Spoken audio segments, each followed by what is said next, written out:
beseech you to behold with your abundant favor us, your servants, whom you have called to the performance of important trust in these islands.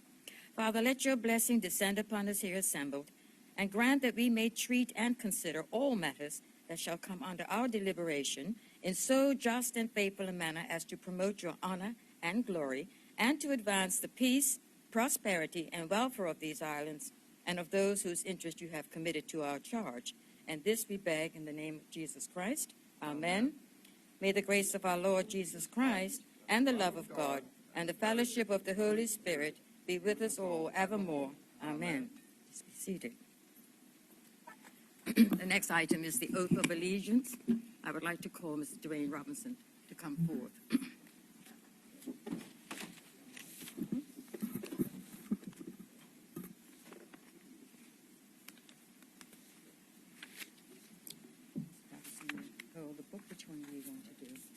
The oath or the affirmation?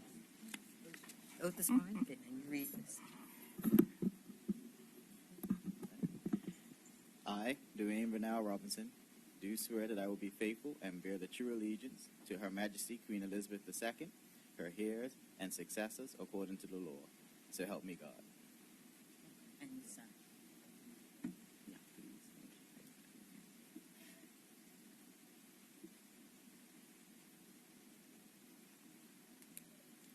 Congratulations. And welcome back. Good. Thank you so much. All right, please have a seat and join us. Good, thank you. Here it is, here's your pen. Okay, thank you. The second item is the minutes of the 13th of November, 2019. Madam President. Senator Jardine, you have the floor. Madam President, I move that the minutes of the meeting of Wednesday, the 13th of November, 2019 be taken as read. Is there any objection to that motion? No objection. Madam President. Senator, carry on. Madam President, I move that the minutes of Wednesday, the 13th of November, 2019 be confirmed as the correct record of that meeting. Is there any objection to that motion? No objection. The minutes are confirmed. Thank you, Senator Jardine. Item number 4, reports of committees. There are none. Oh, messages. I missed messages. Item number 3. Sorry, messages. No messages, Madam President. Thank you.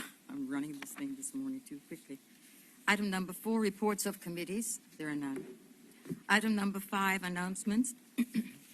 I do have an announcement, which I will read to you. Senators, I wish to announce that in accordance with the provisions of Section 101.3 of the Bermuda Constitution Order 1968 and Section 10 of the Audit Act 1990, the report of the Auditor General on the work of the Office of the Auditor General for the year ended March the 31st, 2018, has been forwarded to myself as President of the Senate, and that the said report is hereby tabled in the Senate for the information of senators. And senators, you can access copies of the report on your tablets. Further announcement, the annual report of the Bermuda College. Madam AG, Government Leader, Senator Kathleen Simmons, you have the floor. Thank you, Madam President, and good morning. Good morning. I hereby present for the information of Senate the annual report of the Bermuda College for the year 1st April 2018 to 31st March 2019. Senators can access a copy of the report on their tablets. Thank you, Madam AG. Item number 6, notices of motion, there are none. Item number 7, petitions, there are none. Item number 8, statements. We do have one statement, Ministry of Legal Affairs Pupillage Program, and that it will be given by Senator Kathleen Simmons, AG, and Government Leader in the Senate. You have the floor. Thank you again, Madam President. Madam President, it was just over a year ago that I shared with this Honorable Senate that the Ministry of Legal Affairs had renewed its commitment to revive the ministry's pupillage program, which had fallen dormant under past administrations. Today, I am pleased to provide an update to members and the public about the successes of the Ministry of Legal Affairs 2018-2019 pupillage program. Madam President, the principal objective of the pupillage program is to train up future Bermudian barristers and attorneys by providing a comprehensive and rigorous professional training opportunity within the Ministry of Legal Affairs, departments, and sections. As Attorney General and Minister of Legal Affairs, I recognize the unofficial stewardship of this title to be mindful of the state of the legal profession, including ensuring that there are sufficient opportunities for Bermudians to access a career at the Bermuda Bar. I recall being approached by several young, talented, and tenacious young Bermudians with law qualifications and their parents, lamenting that pupil training places were not available within government. In fact, pupil places within the private sector had also dried up, all unfortunately due to budget constraints and fiscal conservatism. Madam President, I must emphasize that for a person to be admitted to the Bermuda Bar to practice as a barrister and attorney within Bermuda, they must satisfy the requirements of Section 51 of the Supreme Court Act 1905. One of those requirements is that such persons must undergo a complete a period of lawful pupillage of not less than 12 months. Thus, if across Bermuda's legal profession there are very few pupil places, otherwise qualified Bermudians will be barred from entering the legal profession. Yet, at the same time, foreign lawyers are able to obtain work permits to practice law in Bermuda. Such a barrier to entry into the legal profession for Bermudians is unsustainable. Not to mention, in the longer term, it discourages Bermudians' interest in pursuing a career in law and impacts families who sacrifice so much to send their children overseas to the UK, Canada, or the Caribbean to obtain their legal qualifications. Madam President, I pause here for a snippet of history. None other than Bermuda's national hero, former Attorney General and Bermuda's first female lawyer, Dame Lois Brown Evans, created the first formalized Ministry of Legal Affairs pupillage training program. It is through Dame Lois's vision, foresight, and legacy that the Ministry of Legal Affairs can take credit for developing many of the finest legal minds in government and beyond. Notable former pupils are the current Deputy Solicitor General Shakir Dale Francois and the Deputy Director of Public Prosecutions, Cindy Clark.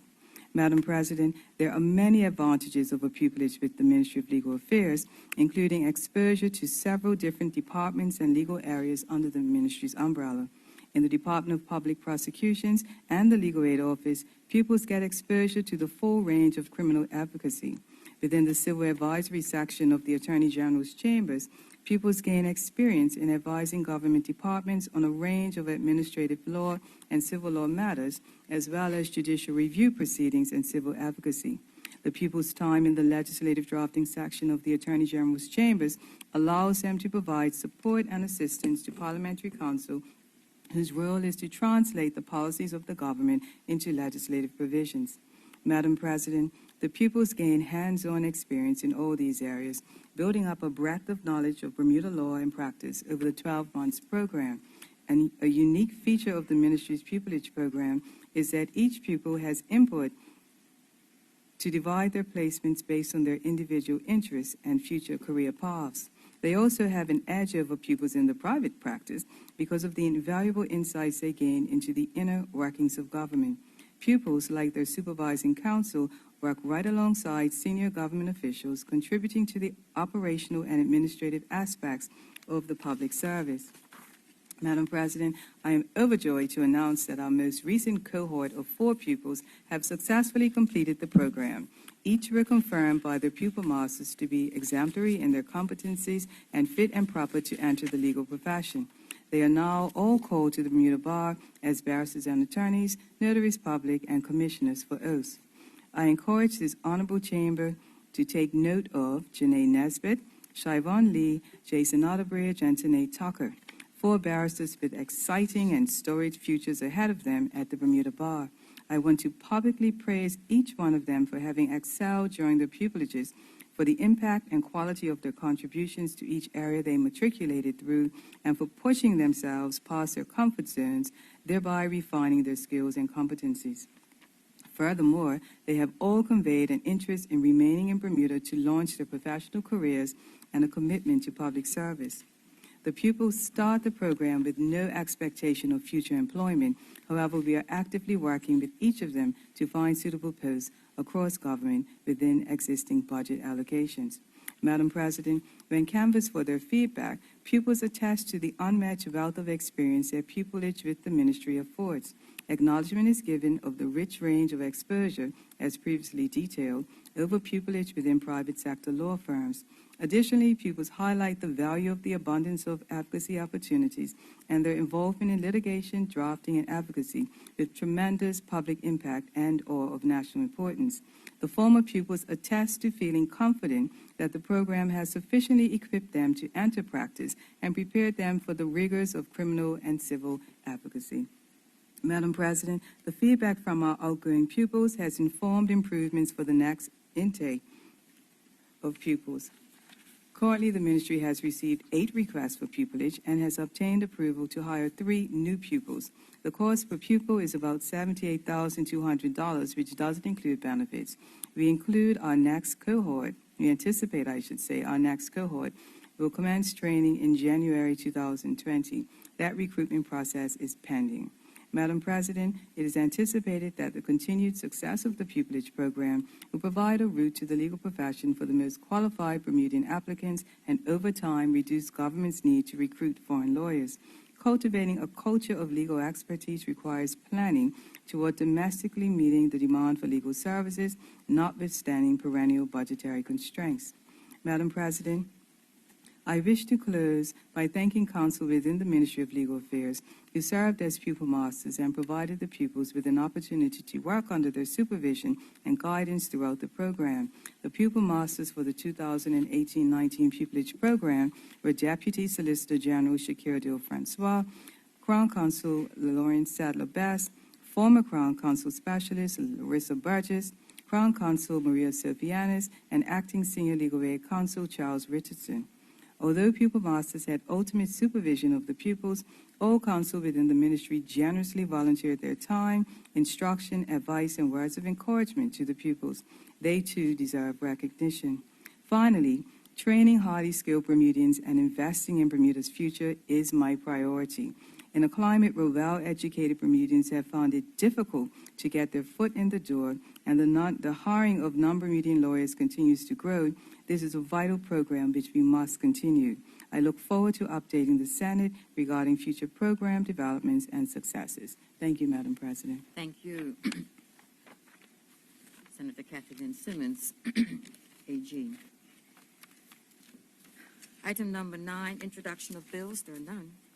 Item number 10, the first reading of public bills. The following public bills have been received from the Honorable House of Assembly and are here read for the first time. Their titles are, respectively, the National Pension Scheme Occupational Pensions Amendment Act 2019 and the Internal Audit Amendment Act 2019. And, Senators, we had decided that these 2 bills will be taken up today. Item number 11, the first reading of private bills. There are none. Item number 12, question period. Floor is open for questions for the statement that has been read. Would any senator care to speak? Senator Michelle Simmons, you have the floor. Good morning, Madam President. Thank you. To you. I want to commend the Attorney General and Minister of Legal Affairs for relaunching this pupillage program. It's so important in our community to provide the training, the experience that our young people who are going overseas to earn credentials so that they can come back to Bermuda to work can avail themselves of. So this is obviously an excellent program, and the results speak for themselves. I just want to ask a question and make a very short statement. My question is, as these pupils are going through the various departments within the Ministry of Legal Affairs, is the training they receive also appropriate for them to enter into, I'll call it, private practice in Bermuda? Because there may not immediately be available to them positions within the Ministry of Legal Affairs, but I'm hoping that they would be able to get employment within the private sector. the statement is, I believe there has been an effort on the part of some to discourage young Bermudians from going into the legal field. I've heard it myself. I've heard people saying that there's no room for any more Bermudian lawyers. That is so far from the truth. And I hope that those listening in today who have young people who are interested in the legal profession will encourage them to pursue their dreams, to continue on this path if that's where they feel they've been called. Having said that, I'm sorry to see that only 3 spaces, I believe, have been allocated for pupils for the next year. I was hoping, because of... Can you direct your question Oh, to yes. AG, please? My question is there any hope that that number can be increased? Because I think there would be candidates who would be suitable. Thank you very much, Madam President. Thank you, Senator Michelle Simmons. Would any other senator care to ask a question on the statement? No, then, Senator Kathleen Simmons, you have Thank you, Madam President. to respond. In response to the question as to whether they obtain skills that they can take into the private sector, the answer is yes. Professional conduct, advisory, research, and advocacy skills are, in fact, transferable. To the issue of the number of pupils, what I've actually done with regard to persons who have applied is to meet with them personally.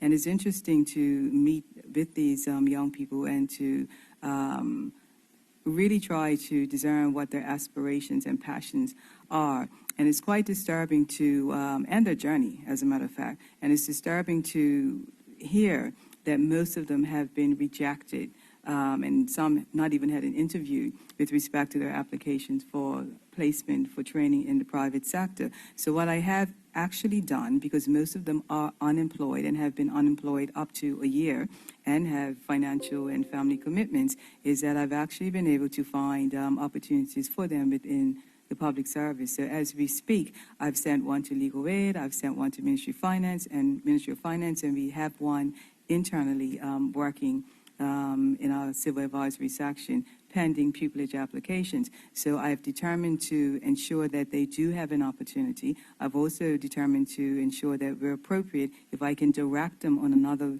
career path that they may in fact be interested in. It's a win-win for everybody. But our commitment is to ensure that Bermudians who do take the leap and commit to this type of professional training actually are afforded opportunities where appropriate when they return to Bermuda. I can also say that 3 of our 4 pupils are actually working within the Ministry of Legal Affairs at this time. I also am considering very seriously launching a policy within the ministry where when we farm out legal work to firms in Bermuda, if that work is going to result in revenue of a certain figure, they will be obligated to take one of our young people to train as a part of that package. So I trust that all of our young people will continue to seek opportunities appropriate for their skill set and know that we are committed to ensuring that they receive the training and opportunities that they deserve. Thank you, Madam President. Thank you, Senator Kathleen Simmons, AG. Any other questions from any other senators? Senator? No? Then thank you. We'll move on. Item number 13, orders of the day. Items to be taken up for the second reading by the Senate on the provisions of Standing Order 25, and the first one is the second reading of the National Pension Scheme Occupational Pensions Amendment Act 2019. Senator Campbell, is this your bill? Yes, it is, Madam You President. have the floor. Madam President, I move that the provisions of Standing Order 25 be granted so that Senate may now proceed with the second reading of the public bills. I'll do both of them now, Fine. Madam President. Public bills entitled the National Pension Scheme Occupational Pensions Amendment Act 2019 and the Internal Audit Amendment Act 2019. So any objection to that motion? Senator Kemp? Madam President, I raised this in the past, and I'll raise this again, that the use of the standing orders should really be for emergency measures or in consultation with the opposition. I don't know if this is some attempt at disrespect or something, but yet again, there's been zero consultation with the opposition on suspending Standing Order 25. We have no issue with debating this today, but it seems to have become government practice because, for whatever reason, the legislative calendar is not being organized efficiently. We're sitting here with nothing to debate, despite it being the umpteenth session in this calendar. And next week, are we going to be in the same situation where we're going to have to suspend Standing Order 25 to debate a bill the same day it's tabled? This chamber serves an important purpose for the country. We have caught erratas in legislation in the past. There's been bills that have been turned back in the past because the public is in agreement or hasn't had the time to consult. I believe it's important that we respect the processes of this chamber so that everyone has due time to consider things, especially if they've been amended in the House of Assembly. Thank you, Madam President. Thank you, Senator Kemp. Would any senator care to respond to that? Senator Kathleen Simmons. Thank you, Madam President. The senator's comments are noted. However, the government remains committed to advancing its legislative agenda and will consult where necessary. His comments with regard to the timeliness of bills and also in terms of whether there will be any bills debate next session or sessions following, are really not for that senator to opine on at this stage, but his comments are noted. Thank you. Thank you, Senator Kathleen Simmons, AG and Government Leader in the Senate. Senator Campbell, there's been no objection to this bill being presented, so you have the floor. Hey, Madam President, thank you. I move that the bill entitled the National Pension Scheme Occupational Pensions Amendment Act 2019 be now read a second time. Is there any objection to that motion? No objection. Carry on, Senator Campbell. Madam President, senators will be aware that the National Pension Scheme Occupational Pensions Act 1998, the Act, provides for the establishment, administration, and regulation of private sector occupational pension plans for Bermudians and their husbands or wives. The Act became operational on the 1st of January 2000, and regulations were introduced in 1999 and 2000 to provide for such matters as registration of plans, plans for self-employed persons, and pension fund investments. Another significant amendment was made in 2006 to make it possible for the Commission to recover outstanding employer contributions as a civil matter through the courts, as well as to make directors and officers of companies personally liable for any unpaid contributions.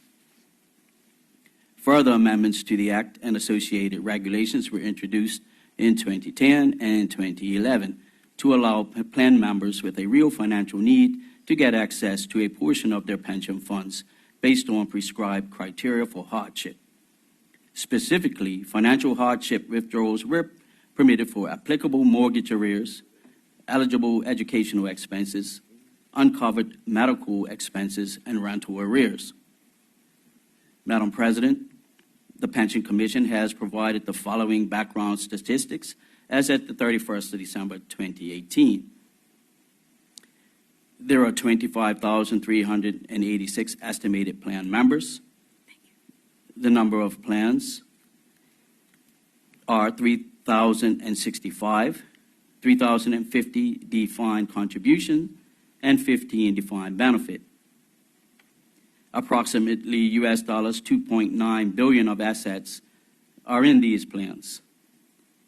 There are 568 self-employed plans. There are 6 approved third-party plan administrators and US dollars 785 million of assets, $785 million of assets in local prescribed retirement products. And finally, Bermuda dollars 28.79 million in total financial hardship payments since inception in 2010.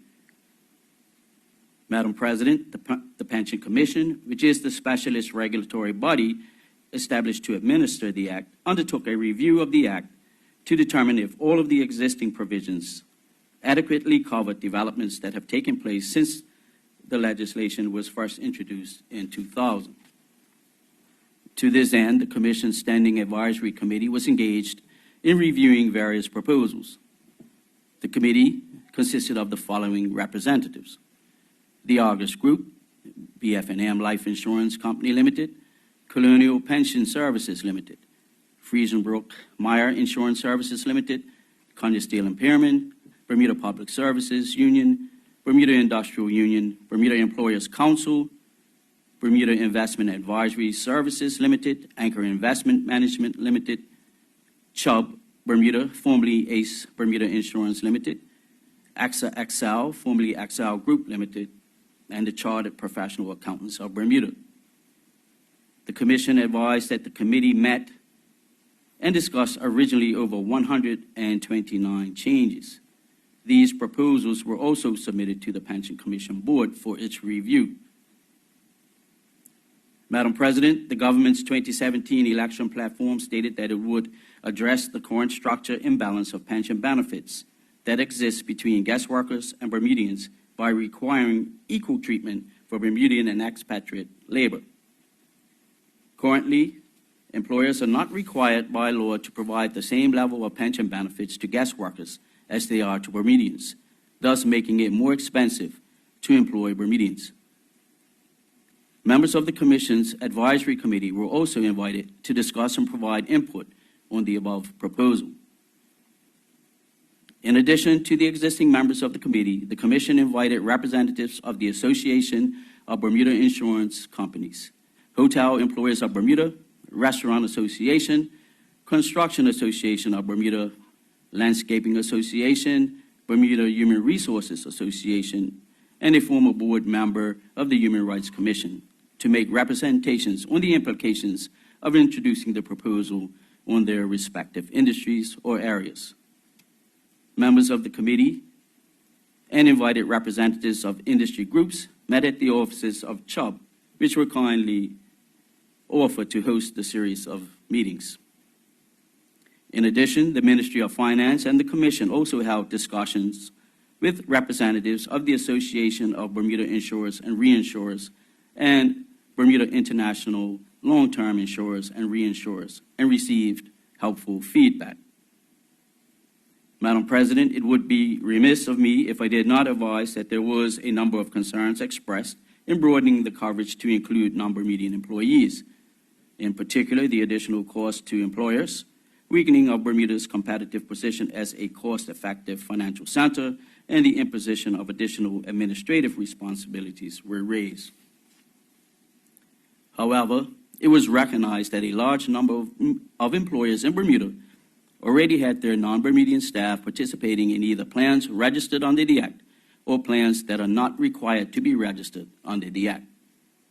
It should be noted that plans that are not required to be registered under the Act are very similar to registered plans, with the major differences centered around the non-locking in of pension funds upon termination or retirement, as well as to have employees that are U.S. persons the ability to participate in 401k plans to benefit from favorable U.S. tax treatment of contributions.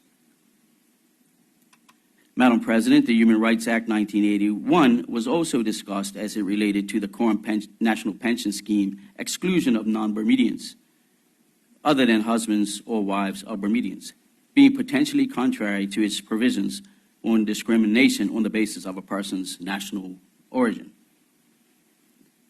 Madam President, Cayman was noted as an example of a comparable jurisdiction that had made it mandatory for all employees to participate in their occupational pension system. However, Cayman does provide exemptions for non-Caymanian employees in specific circumstances. Madam President, while a number of the representatives were not in favor of broadening the coverage to require the inclusion of non-Bermudian workers, they recognized that if the government decided to proceed with the proposal, it should do so as efficiently and cost-effectively as possible. To this end, a number of helpful suggestions were put forth on how this could be achieved, and I am pleased to advise that the government has incorporated their suggestions in these amendments. The most significant suggestion put forth by the advisory committee and included in this bill is the phasing in of contribution rates, 5% for employers and 5% for employees for non-Bermudians over the next 5 years, as was the original practice when the legislation was first introduced for Bermudians and their spouses. Also, it was agreed that certain exemptions should be provided for non-Bermudian work permit holders employed for a short term, for example, that is, 1 year and under. However, upon receiving a renewal of their work permit, they would be required to be enrolled. Madam President, initially it was proposed to amend the Act to include the requirement for all employees in Bermuda satisfying the eligibility requirements to be enrolled by their employers in Bermuda in a registered plan or financial institution pension plan. Both of these plans are approved by the Commission, provided they satisfy the various requirements under the Act. Madam President, Senators are advised that representatives of the Association of Bermuda Insurers and Reinsurers brought to the attention of the Commission that U.S. citizens on a work permit in Bermuda may already participate in a 401k plan, which they asserted is broadly equivalent to the plan requirements under the Act. They requested that such employees should not be required to participate in a Bermuda-registered plan, and if their employers are forced to do so, it would involve additional regulation and expense, which they believe is unnecessary, costly, and could jeopardize their existing 401k plans' recognition under the Employee Retirement Income Security Act of 1974 and related favorable U.S. tax treatment.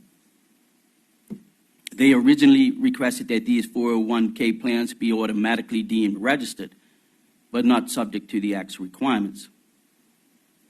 Madam President, this view was not supported, as deemed registered is not a concept or practice recognized under the Act and would complicate the Commission's regulatory oversight and responsibilities. Madam President, the Commission has had experience with a small number of international business employers that have voluntarily agreed to make changes to their existing 401k plans relating to spouses of Bermudians or dual citizens, U.S. and Bermuda, employed in Bermuda, so as to satisfy the Act's requirements. The Commission has not received any feedback from these employers that the changes required to be made to their 401k plan has caused them unfavorable tax treatment by the IRS. However, it is now proposed that Section 3 of the Act be amended to provide for the non-applicability of the Act to such U.S. employees participating in a plan qualified under Section 401k of the United States Internal Revenue Code. In addition, recognizing that some employers may wish to have their 401k plans registered under the Act, voluntary registration has been provided for. Madam President, the government recognizes that there are a number of plan members that have not been able to accumulate a reasonable pension as they have not been employed long enough since the Act was first introduced in January 2000. And it does not make financial sense to have them receive between $100 and $290 per month from plan administrators and have to incur ongoing plan expenses, which will further reduce their small pension balance. Furthermore, at retirement, members may need to receive a lump sum to help with repayment of a mortgage or other major financial commitment, or another major financial commitment, or to pay for significant living expenses such as home or residential care or health insurance upon leaving the workforce. The government has heard members of the public's increasing requests for greater access to their pension plans, and as a result, plan members will be able to receive all of their pension funds in a lump sum at retirement if they have Bermuda dollars $50,000 or less. In addition, for those with larger balances, it will permit a one-time payment of up to 25% to be received as a lump sum at retirement, as specified in regulations that will be introduced in due course. Madam President, another important change relates to the introduction of regulatory and administrative fees to support the increasingly important work of the Commission. Senators are advised that the primary source of income for the Commission is the annual government grant.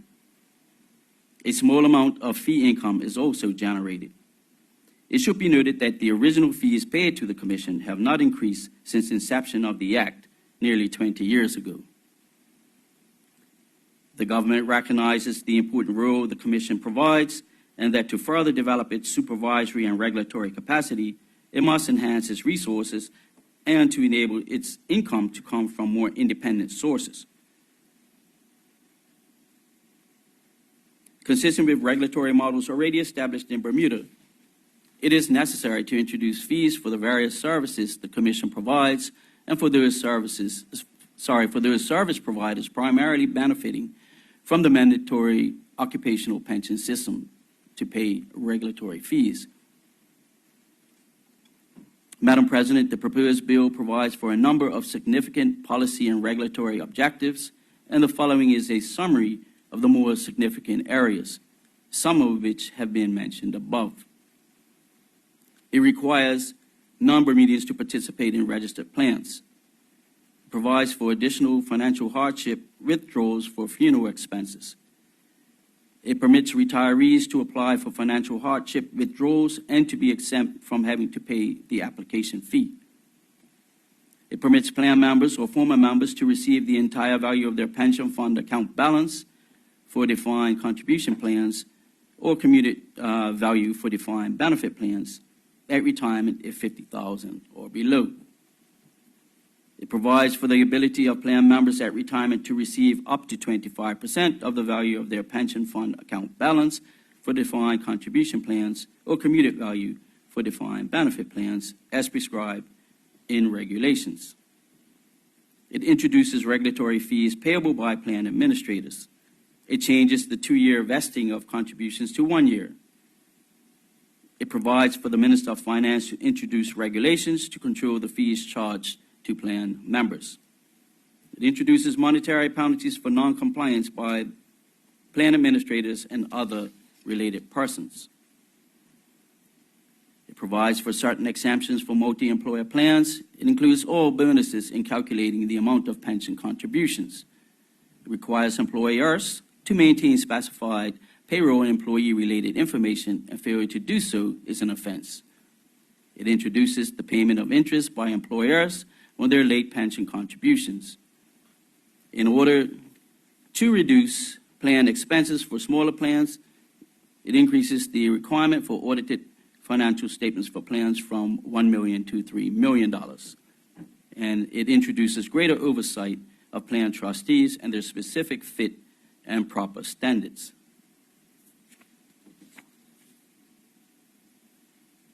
Madam President, with your indulgence, I'd like to go back and provide a definition for certain terms that I mentioned, specifically defined contribution plan and defined benefit plan, just for those in the listening audience who may not understand what we are referring to. You certainly may do so. Thank you, Madam President. Madam President, a defined contribution plan is a type of retirement plan in which the employer, employee, or both make contributions on a regular basis.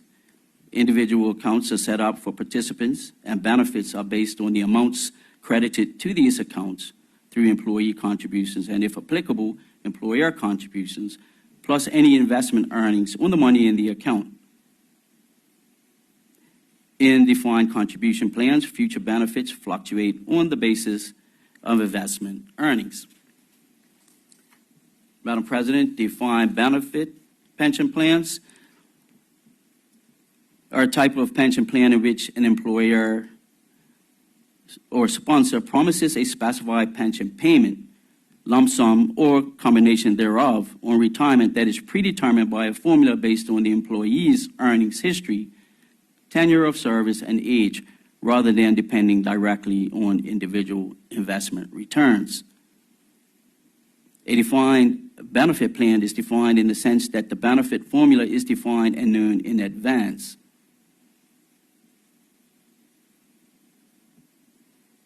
Conversely, for a defined contribution retirement saving plan, the formula for computing the employers' and employees' contributions is defined and known in advance, but the benefit to be paid out is not known in advance. And finally, Madam President, I use the term commuted value. The commuted value relates to a defined benefit plan, and it is the present value of the future series of cash flows required to fulfill a pension obligation, basically what that amount is worth today that you will receive in the future. Thank you, Madam President, for allowing me to clarify this. Madam President, the proposed amendments will represent the most significant legislative changes since the Act was first introduced. I can advise that the Pension Commission has already commenced the transitional arrangements and consultation with plan sponsors and administrators required to operationalize these amendments smoothly. Madam President, the proposed amendments contained in this bill are sensible and reflect the needs of the members of pension plans and are in line with pension provisions and regulations in other jurisdictions. Madam President, in closing, I would like to thank all of those persons within the Pension Commission, the Attorney General's chambers, the Ministry of Finance, and the private sector who have assisted with the development of this bill. Thank you, Madam President. Thank you, Senator Campbell. And before I open the floor for the senators to respond, I'd just like to acknowledge the presence in the chamber of a number of people. First, I'd like to acknowledge the presence of the Assistant Financial Secretary, Mr. Stephen Gift, the Pension Commission CEO, Mr. Peter Souza, the Parliamentary Counsel, Miriam Rogers, and the Director of Internal Audit, Mrs. Roseanne Foy. Welcome to you all. Would any senator care to speak on this bill? Senator Kemp, you have the floor. Sorry. Thank you, Madam President. Thank you, Senator Campbell, for your introduction of the bill. There's a number of things in this bill that we certainly agree with. I believe giving people access to their pension funds en bloc as opposed to in annuity form is certainly good for people to be able to exercise their hard-earned savings as they see fit. Expanding on some of the hardship qualifications certainly makes sense to adapt the legislation to modern needs, especially as relates to education and these kinds of things. And reducing the vesting period from 2 years to 1, I think more accurately protects a far more mobile workforce that younger generations tend to exhibit, perhaps working a year to 18 months at companies before changing, and that mobility should not jeopardize their company side 5% of the pension contribution. There's a number of things afterwards, though, that I either have questions about or just some commentary on. I noticed, and I'm almost going in reverse order of what I want to speak about, but it was more in the order that Senator Campbell laid out the commentary. One was as relates to the 5%, or the pension contributions for guest workers in Bermuda. And I guess there can be philosophical discussions either way about what pensions in Bermuda were made for.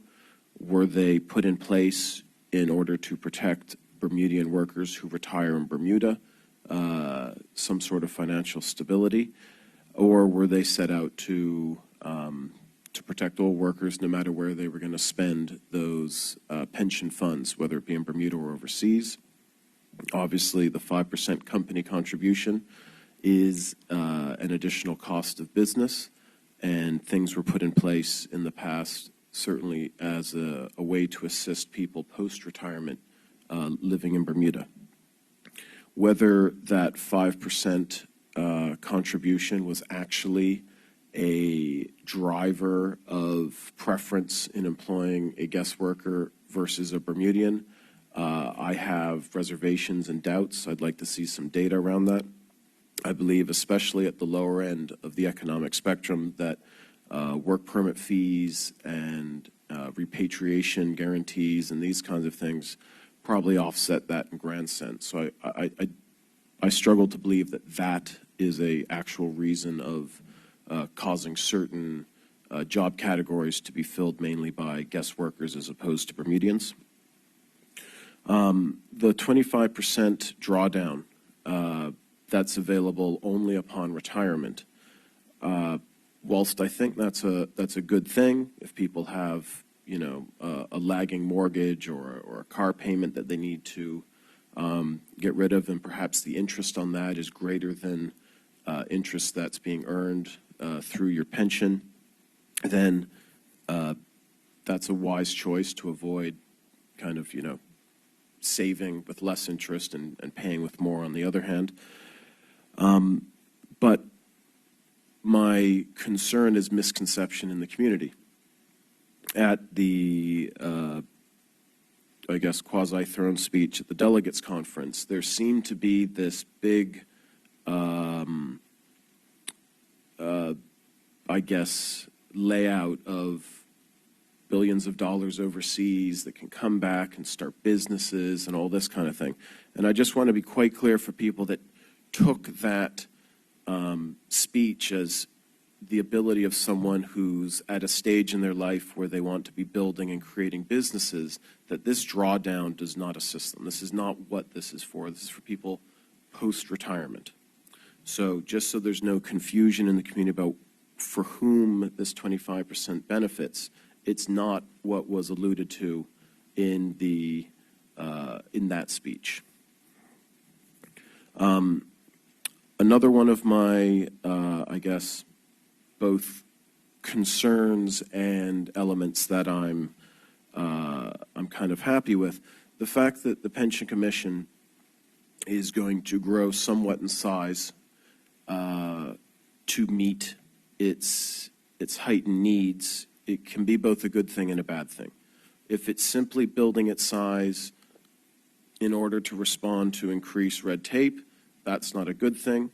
If it's increasing its size in order to hold bad actor employers to account, those who collect but don't invest the contributions of their employees, if we're going to see a heightened amount of bad actors brought to court, brought to account, fined, etc., I think that's an excellent use of increased funding for fairness and accountability for Bermuda as a whole. I'm not sure what the key targets are as relates to this increased spending, and I'm hoping we can get some clarity on that. But I remember at a meeting at Ministry of Finance with a couple technical officers related to this, my understanding is that the general idea is to grow the budget of the Pension Commission from about $1 million to about $2 million. The other goal is to transition from a primarily government subsidy, i.e. tax-funded entity, to a self-funded entity. Now, one of my challenges with that, and this is a smaller dollar amount on the grand scheme of things, but my challenge with that is that we're effectively transitioning costs directly onto the user base again. That $2 million in funding is going to be assumed by fees that are contained in the schedule herein, perhaps not entirely. So I did some rough math, and I expect that to reach that $2 million self-funding number, we're going to see another amendment in the future where these fees increase. I believe it's somewhat naive to believe that those fees will not be passed on eventually to the consumers, to the users, the investors in these pension schemes. And my other question is, what's going to happen with that close to $1 million government subsidy? Are we going to see a decrease in taxation generally to offset the fact that these costs are being transferred directly onto the user base, taxpayers, as fees? We saw a similar mechanism happen with the healthcare reform in April. elements of the government standard health benefit were funded by taxes that had already been collected, and those same costs were then simply shifted to the working class and to employers. This new health plan that's coming seems to use the exact same mechanism. So my question is, with all this transfer of government expense directly onto the taxpayer, why aren't we seeing any commitments to a reduction of the tax burden to provide some balance instead of hitting people with the left hand and then with the right? And those are my comments, Madam President. Thank you. Thank you, Senator Kemp. Would any other senator care to speak on this bill? Senator Jardine, you have the floor. Thank you, Madam President. First of all, thank you to Senator Campbell for very helpful comments. There were some points in there which answered one or two of my questions, so thank you very much for that. First of all, I want to acknowledge that there are a number of positive aspects of this bill, such as the vesting period being reduced from 2 years to 1 year. The requirements of new plans to be registered within 90 days instead of the current 180-day period. I think it's important that when new plans are created, that they're registered as soon as possible, and so that's a good change. Also, the new requirement under Section 19(6)A of employers to pay interest on contributions payable to a plan where such contributions have been outstanding for more than 30 days beyond the end of the month in which they are due. Hopefully that will encourage those employers who are delinquent in making their pension fund payments to get cracking and make them on time.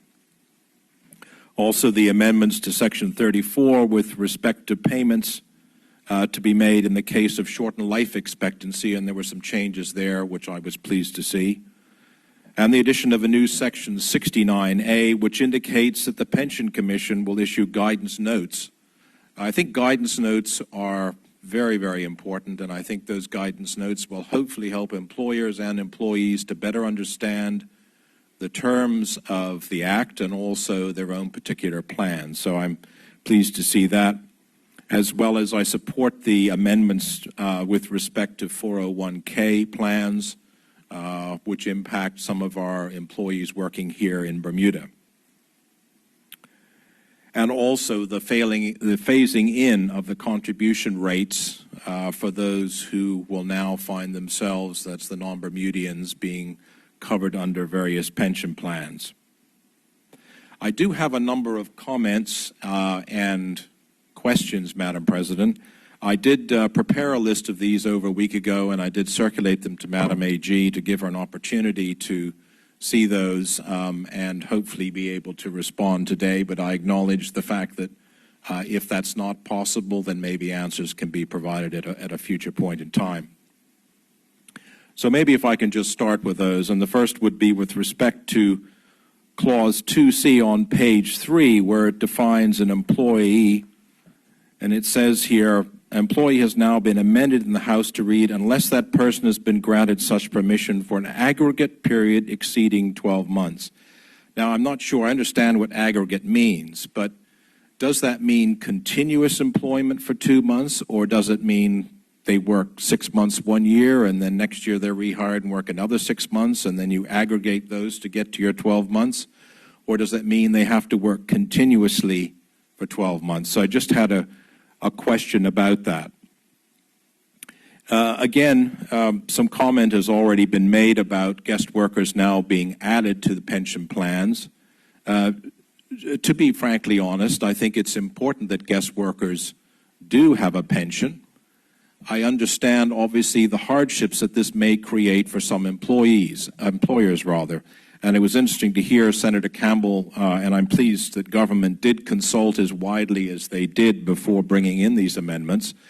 But part of that consultation did indicate that many employers who do employ non-Bermudians already include them in their pension plans. But I do understand that this will be additional cost for some employers. And again, I just sound a note of concern that all of these additional costs have an impact on employers and their ability, frankly, to do the jobs that they want to do. Also in Clause 2D on page 3, the definition of pensionable earnings has now been changed to remove the 10% of basic salary or wage deduction before calculating the additional pension payable. So again, this was an additional amount of bonus. There was a 10% of basic salary that was allowed to be deducted before any pension was calculated. That has now disappeared. So again, that adds an additional cost to the employer because they will be paying pension payments on a larger amount of a bonus or any additional money earned than they had in the past. And again, it's all these little bits that just keep adding additional cost to a business, which I am concerned about. In Clause 2F, page 3, the definition of an actuary has now been amended to now include or some other professional association recognized by the Commission. Now, I'm always concerned when we start playing around with definitions of who is allowed to opine on various things, particularly actuarial liabilities. And I am concerned that the actuary is the person who should be opining on actuarial liabilities. And so I'm concerned that the Commission is allowed to appoint, in quote, some other body to opine on those particular liabilities. And they may not have the necessary skills to do so. So I'm just trying to get some clarification as to why that definition has been widened. In Clause 17 on page 7, there's an amendment there. And I guess I want to know, is that amendment retroactive, or does the period of 1 year start from the day on which the act actually commences? And in Clause 19B, I'm sorry I'm being specific here, Madam President, because there's a lot of subsections and subclauses, so I'm trying to help the Senator by being specific here.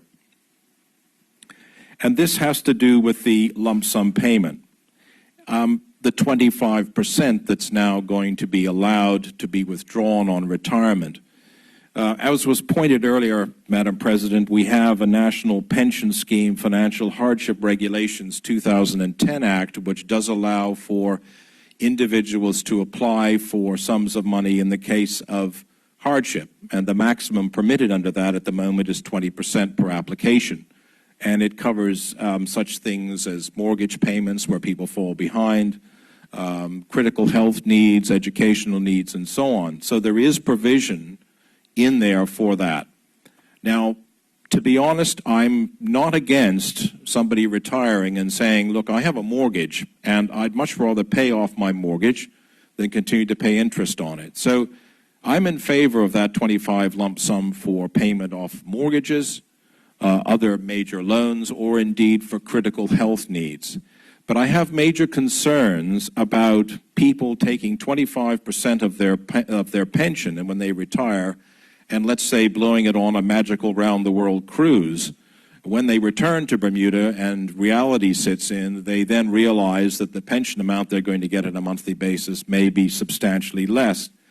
And there's been a lot in the press about, isn't it wonderful that we're allowing everybody to take these lump sum amounts of 25%, because they do it in the United Kingdom, and the PSSF fund, which is the public government fund, allows that to happen. But I think it's important to raise a couple of factors here.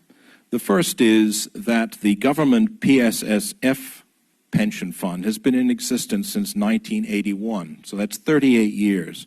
So somebody retiring from that particular plan, who has been working for government for 38 years as of last year, taking a lump sum of 25% may not be as bad as somebody who is in the private sector, who has only been paying into the fund since 2000, which is when that fund took effect. So that's 18 years.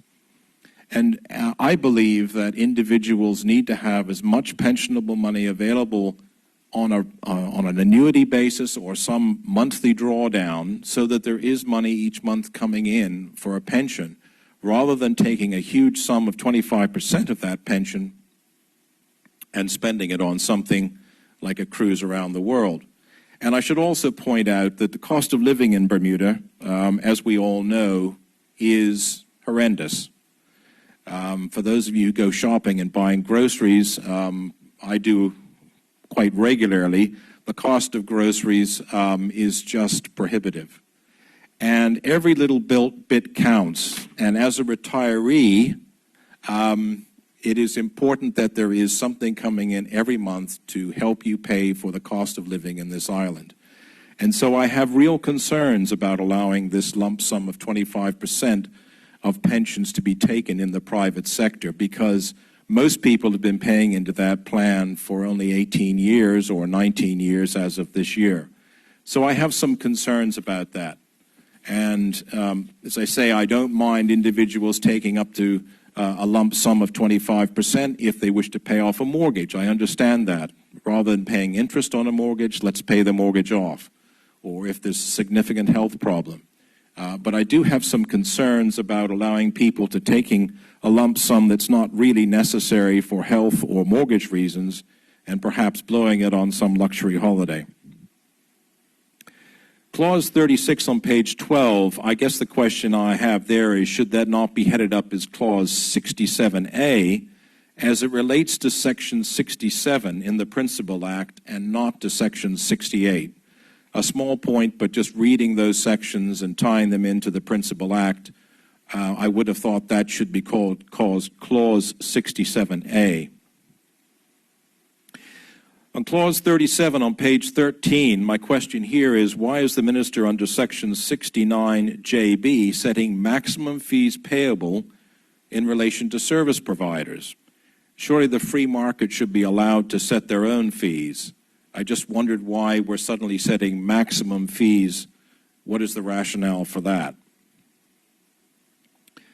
Also, Clause 43, I just wondered where that went in the Act. It's, if I can just turn to it for a moment, it says savings and transitional provisions. Maybe it's just something that sits in this Amendment Act, and I'm sort of looking at the drafts people here, they're the experts, but it just sort of sits out there, and I just didn't know where it went. It doesn't appear to go into the Principal Act anywhere, and maybe it just sits here in this Amendment Act and goes no further.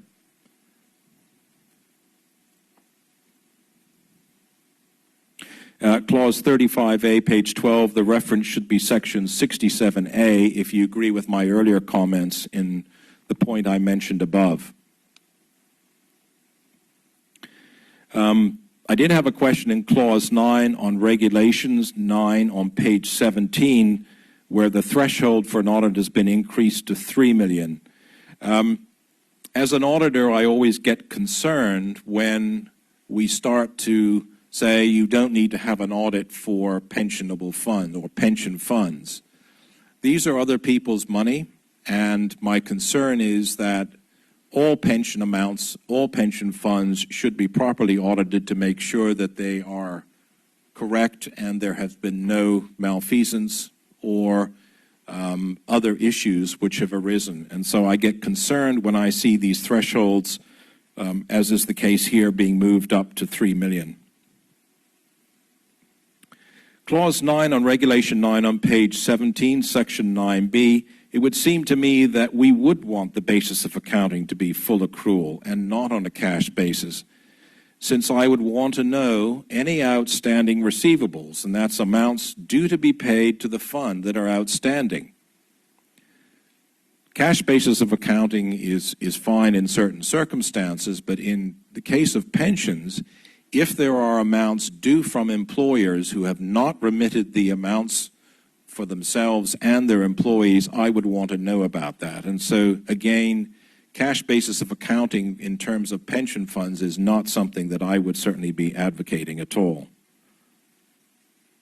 Clause 21 of Regulation 39.1, I wanted to know why we're deleting the words British or American from the definition and singling out just the Canadian definition. I would have thought the broader definition that's there, which includes both British and American, and we're talking about actuaries here.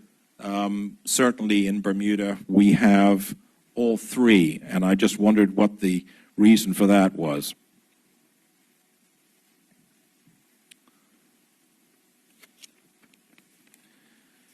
Clause 27, Regulation 49-1A, page 21. Again, why are we deleting British or American? I just don't understand this move, and I would appreciate some comment there.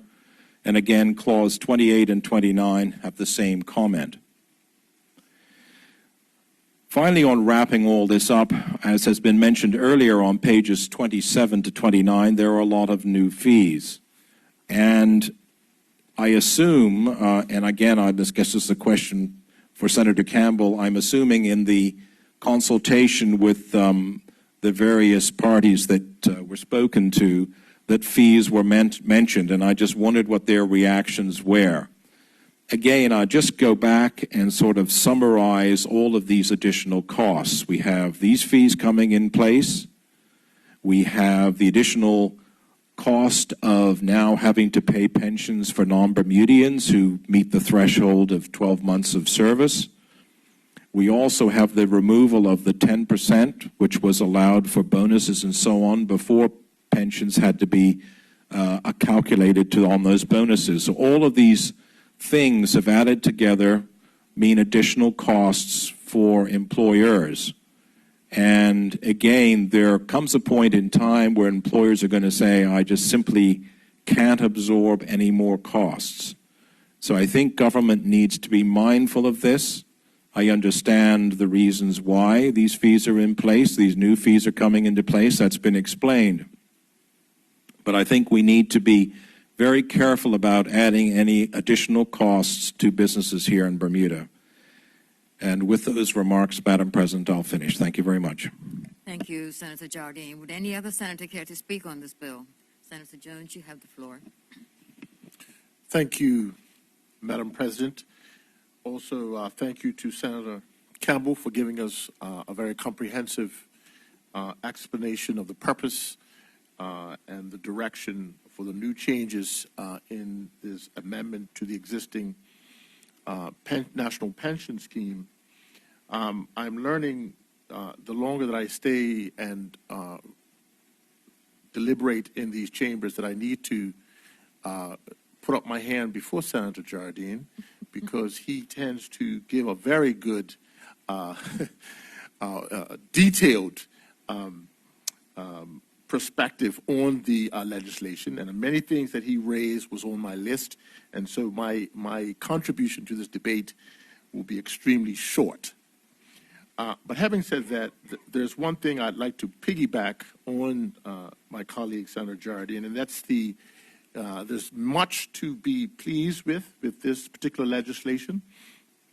I am in agreement to the spirit and the overall overarching purpose of this legislation, which is to give pensioners more opportunity and access to the hard-earned money that they have put aside, giving them the added opportunity to have access to it,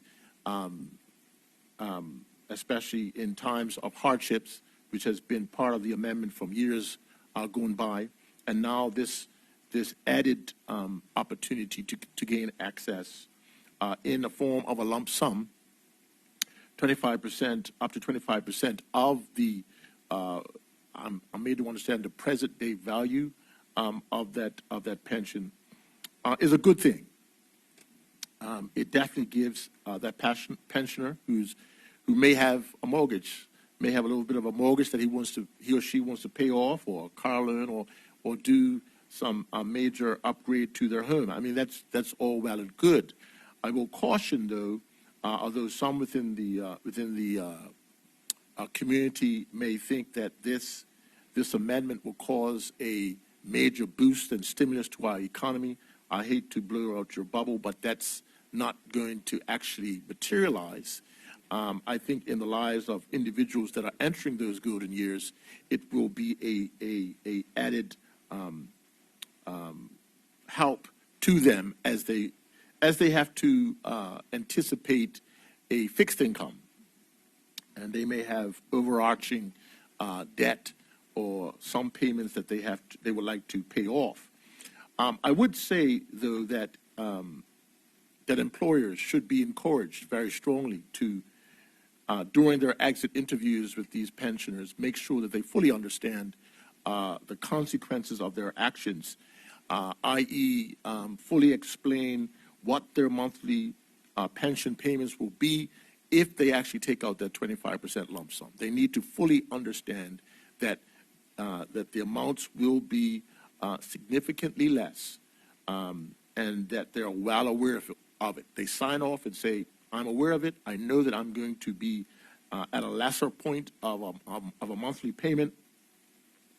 And no, I do not expect the government to jump in and make up the gap of my loss in monthly payments. I think those things are important. Also, the importance of encouraging these pensioners to use this money for investment opportunities. I think that's important as well. As Senator Jardine said, these lump sums used for a worldwide cruise is not quite the intent, and I think that needs to be underscored. Another thing I'm going to raise, and it may sound a little bit off center, but I think pensioners need to be careful that they don't give that lump money to their children. It may sound crass, but we know that parents have a soft heart for their children and want to see them get ahead in life, and we do all we can. I have 2 children as well, and my wife has to caution me because I want to empty my pockets and give to them, and she said, no, you need to hold back and allow the children to stand on their own 2 feet. So I would strongly advise those pensioners that are looking at this lump sum as an opportunity for them to better their situation. Do not be overtaken with an abundance of love that you drop that into the laps of your children. Make sure that you dispense of those funds wisely. So I would say, with those caveats, this legislation is a good one. I believe that being that this is not a socialist country, individuals, citizens should have the right and ability to determine their own pension and be able to dispense it in a way that's responsible and that will take care of them in their declining years. Thank you, Madam President. Thank you, Senator Jones. Would any other senator care to speak on this bill? Senator Michelle Simmons, you have the floor. Thank you, Madam President. I'll be very brief. I want to thank Senator Campbell for his brief. It was very helpful. And also to thank Senators Jardine and Jones for their comments, because that means I need to say very little. I will mention, however, that I'm very pleased to see, especially in view of all the conversations going around in the community of late about employers who are failing to pay contributions. I'm very happy to see that in this amendment to the legislation, employers who fail to pay contributions, which they withhold from a member's earnings, shall pay interest on the unpaid contributions. I think that word shall should be underscored many times, and I think it also puts responsibility on those who have to follow up to make sure that employers understand that they shall pay interest on any monies they withhold and don't pay forward to the fund. Also, with regard to the 25% lump sum that people can take out upon retirement, I think it's important for us to step back and understand that at that age, people are looking ahead to whatever the future may hold, and none of us has a crystal ball, so we don't know what's going to happen. And I think there's a certain amount of caution that people exercise when they do have access to that lump sum. I believe it's a good thing because it does give people control over funds that really belong to them, that they have accrued over a period of time, and there is still 75% in their pension pots.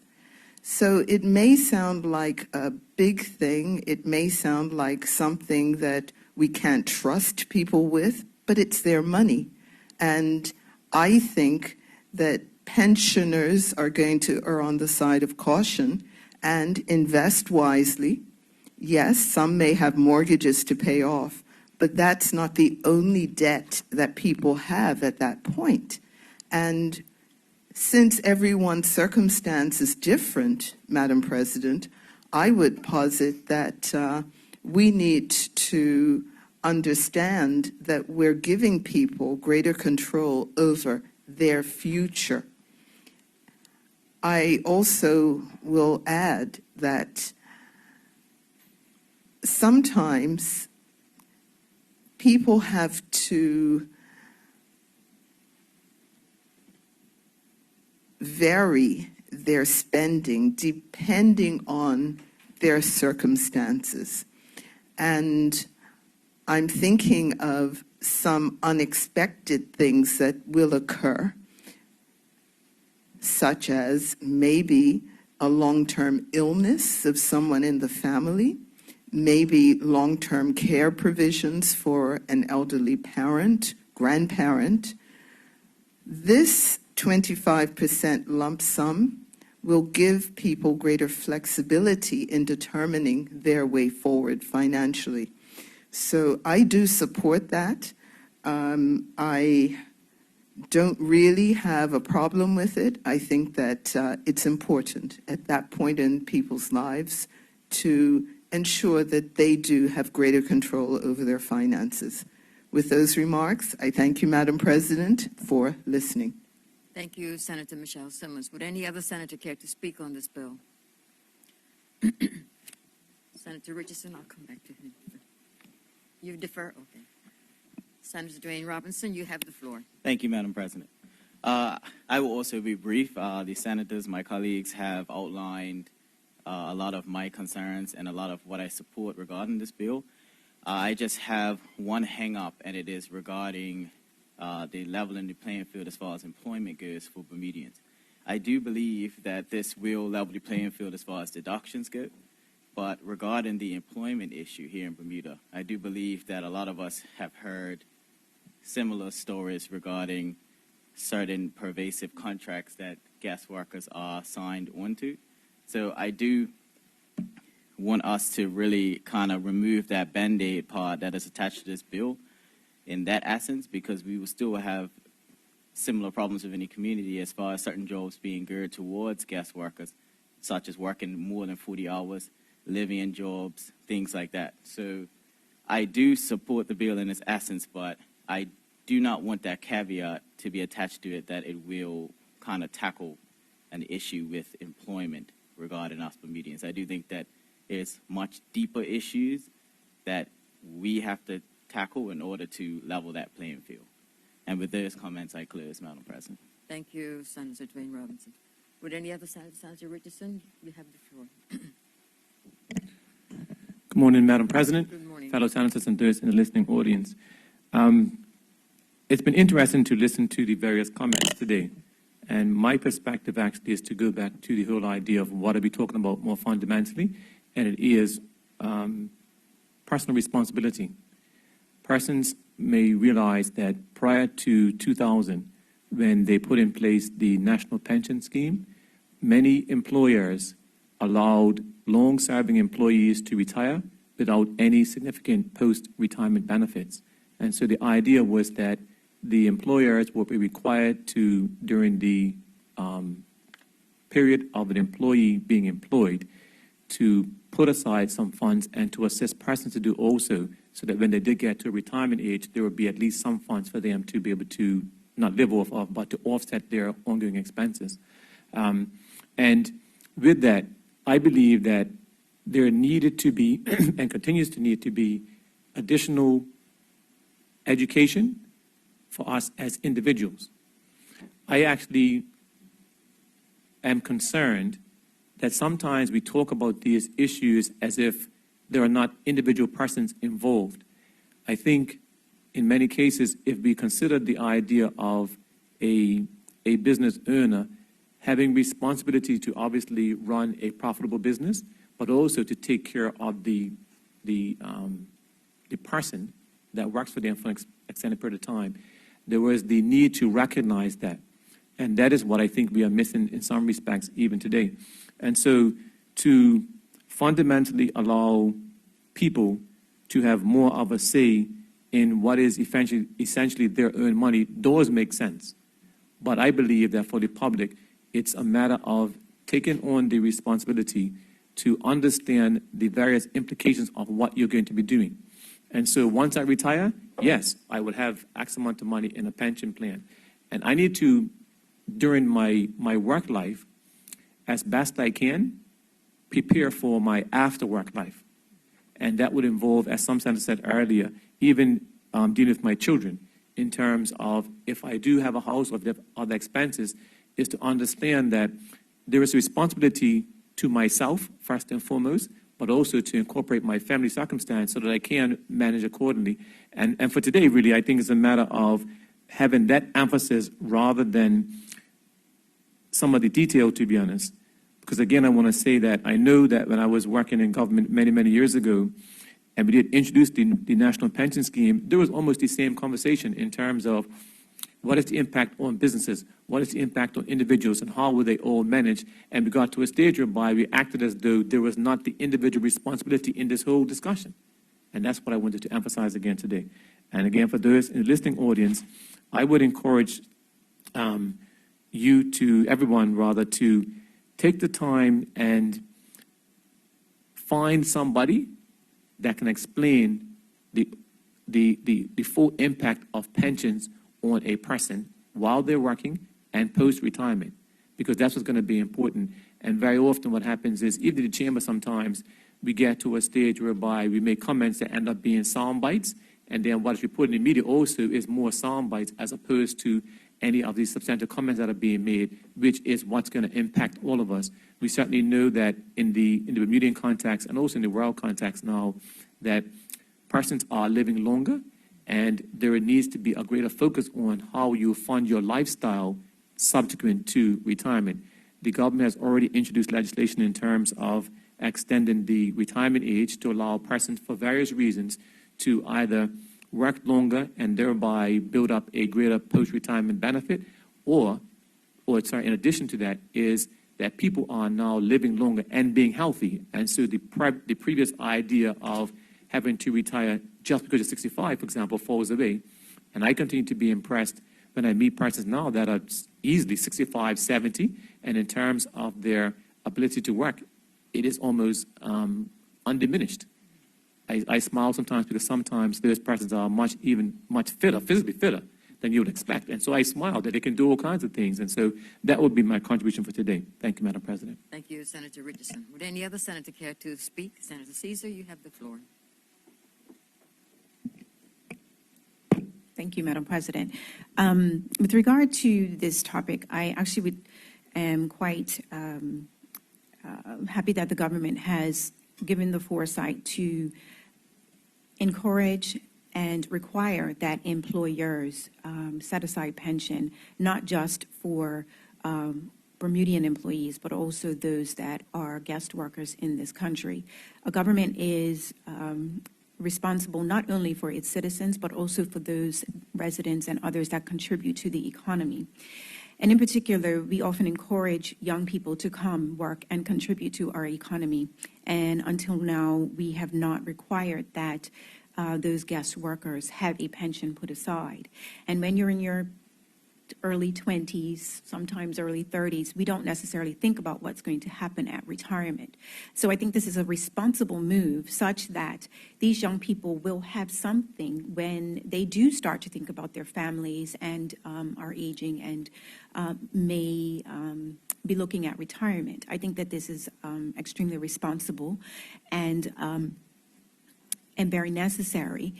In addition, we all know, unfortunately, that there have been some players in the employment field who will, for whatever reason, choose a guest worker over a Bermudian because, quote unquote, it's less expensive to do so. So this does actually level the playing field in that it takes away that particular variable when looking at different employees. And as one of my colleagues has stated earlier, here of late in the press, there has been quite a bit of furor about employers who have been unscrupulous in their behavior as it pertains to paying pensions. So I'm actually am quite happy to see that the government has taken the bold step to ensure that the penalties for it not doing so have been increased and again will engender additional penalty. And that will hopefully encourage employers to be better stewards and just better employers overall. So with those brief comments, Madam President, I will conclude. Thank you. Thank you, Senator Caesar. I think everyone has spoken. Senator Campbell, you have a few questions to respond to. You have the floor. Thank you, Madam President. When you factor in immigration fees, relocation fees, and other fees in hiring guest workers, in the short term, it can be more expensive for the employer.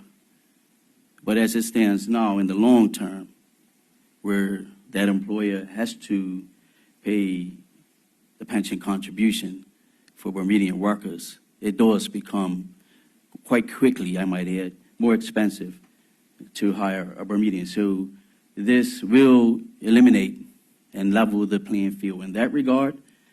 This bill never claims to address any other issues as to why Bermudians may not be successfully obtaining employment. But it does claim to address this, and it does.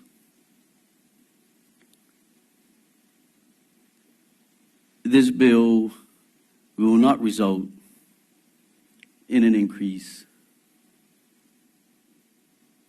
in red tape. The fees that are provided under this bill will allow the Commission to improve its capabilities in the area of enforcement and compliance.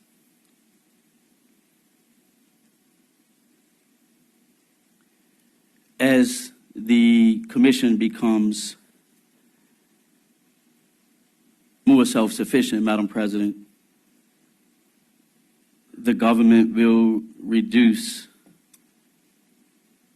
the funds provided to assist with the operation. They will gradually be reduced until it's no longer required to provide any funds. These funds will then be used to reduce the government debt. And once the government starts to incur regular budget surpluses, then the country will start to see a reduction in taxes.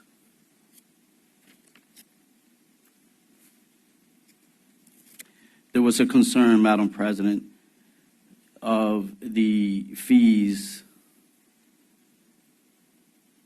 being passed on to the user. These fees will be paid by the plan administrators, not the members of the plans, and the Act, under consideration, prohibits them from being charged to the members, the employer, or the pension fund. Point of order, Madam President. Senator Camp, what is your point? Senator may be unintentionally misleading the House. The similar thing happened with the financial services tax, where it was prohibited from being passed on. All that means is that it can't appear as a separate line item on the invoice. It'll be passed on as a cost of business, just like any other fee or expense to a company. Madam President, that is incorrect interpretation in this case.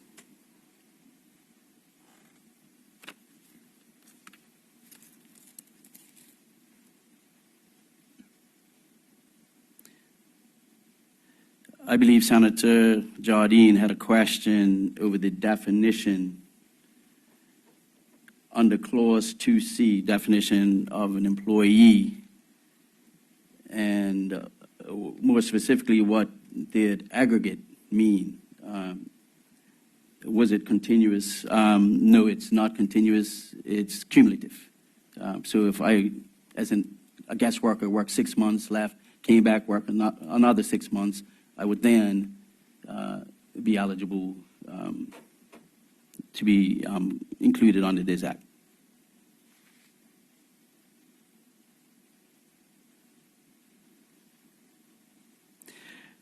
There was a concern expressed over the definition, I believe, again, by Senator Jardine, around pensionable, around bonuses. The 10% now is captured here, but I will add that these bonuses, the overall pension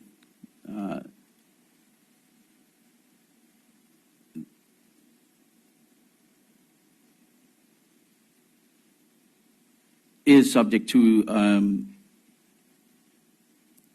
overall cap of $200,000. That has not been changed, so the impact has been capped to a minimum. Again, there were concerns over the use of the 25% lump sum payment, unwise use. The Commission will be engaging in a financial education and awareness campaign to help retirees to make appropriate decisions on the use of all of their pension funds. And this is wise whether you're receiving a lump sum or whether you receive it as an annuity. Just a point Senator of Kent? information. Senator, Yeah, do you accept a point of information? Will that be a one-time educational campaign to go with the bill, or will it be each time, kind of like a mini session, each time someone goes to make a lump sum withdrawal? It will be ongoing, Madam President. Thank you.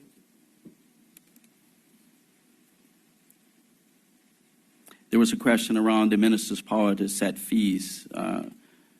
The proposed amendment will give the Minister of Finance the power via regulations to cap fees charged, not to set them. This is consistent with other jurisdictions, such as the UK, in which high fees are eroding the value of member pension funds.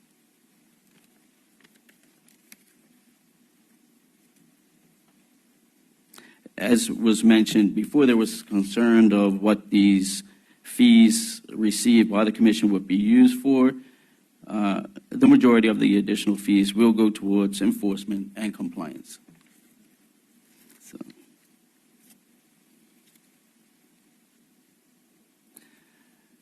I believe Senator Jardine will raise the issue of why are we moving from, as it relates to audits, $1 million from $1 million to $3 million. The majority of pension funds that are held by financial institution plans have more than $3 million, and so the audit.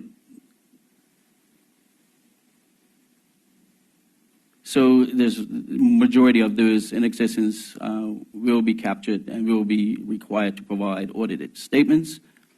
And the Commission still has the ability to request financial statements on the smaller plans.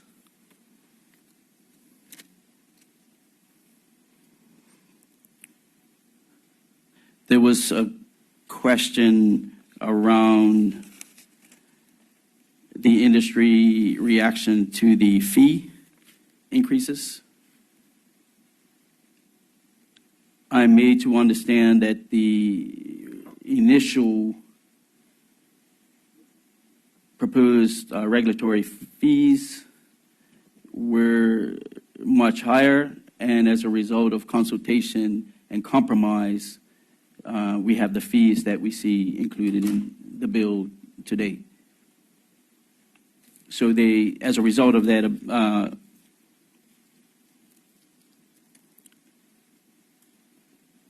desire to compromise and arrive at the lower fees, the industry is more accepting of these proposed fees.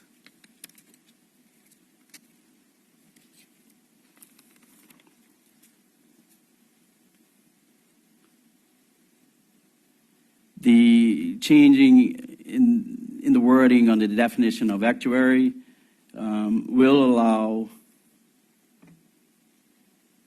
for the Commission to consider other actuarial standards without having to come back and change the legislature. So it does provide a greater flexibility. The ultimate criteria is fit for purpose and whether the person is a member in good standing within their home jurisdiction governing body.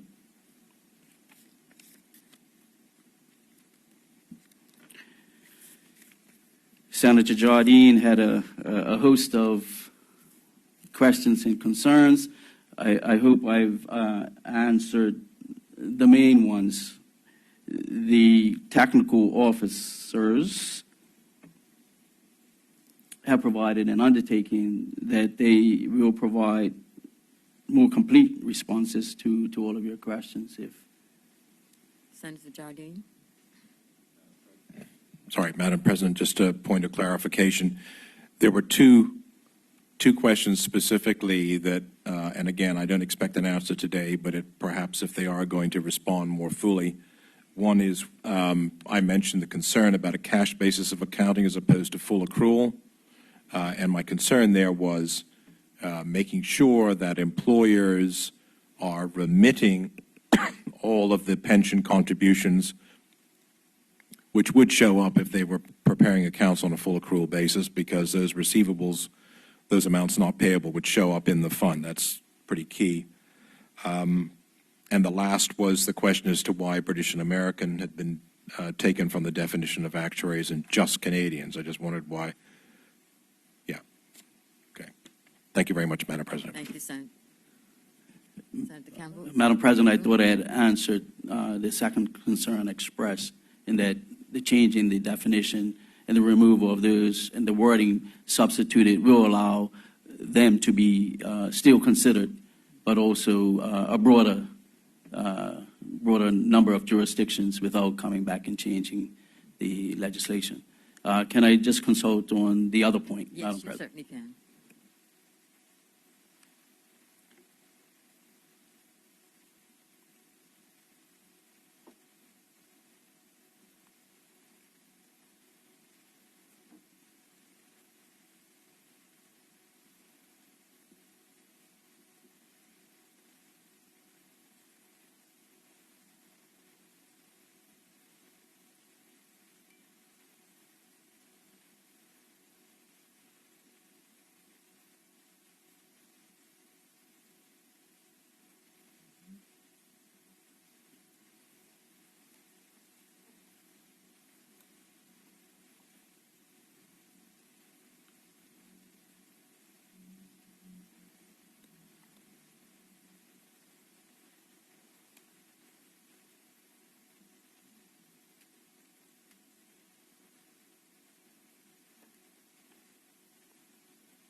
Madam President, the technical officers have advised that majority of the plans are on an accrual basis, but they have had requests from certain international companies to operate or report on the cash basis.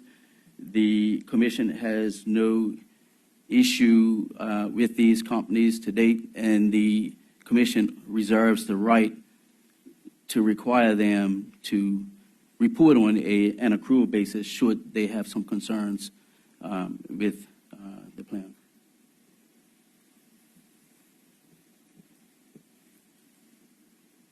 I will repeat that the technical officers have given an undertaking to get back to you on any other issues, Madam President, to Senator Jardine on any other issues that may not have been adequately addressed.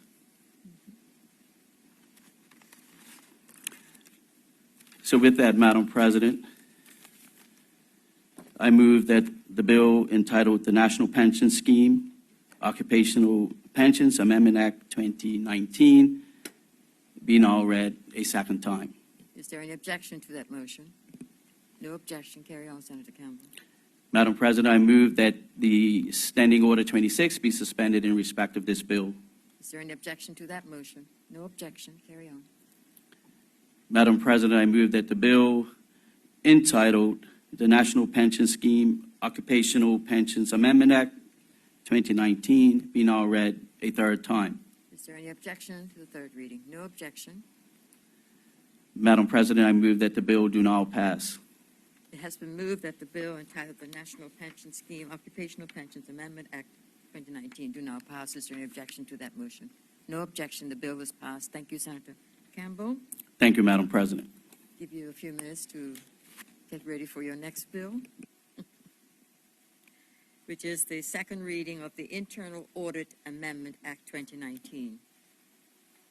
When you're ready, you can proceed.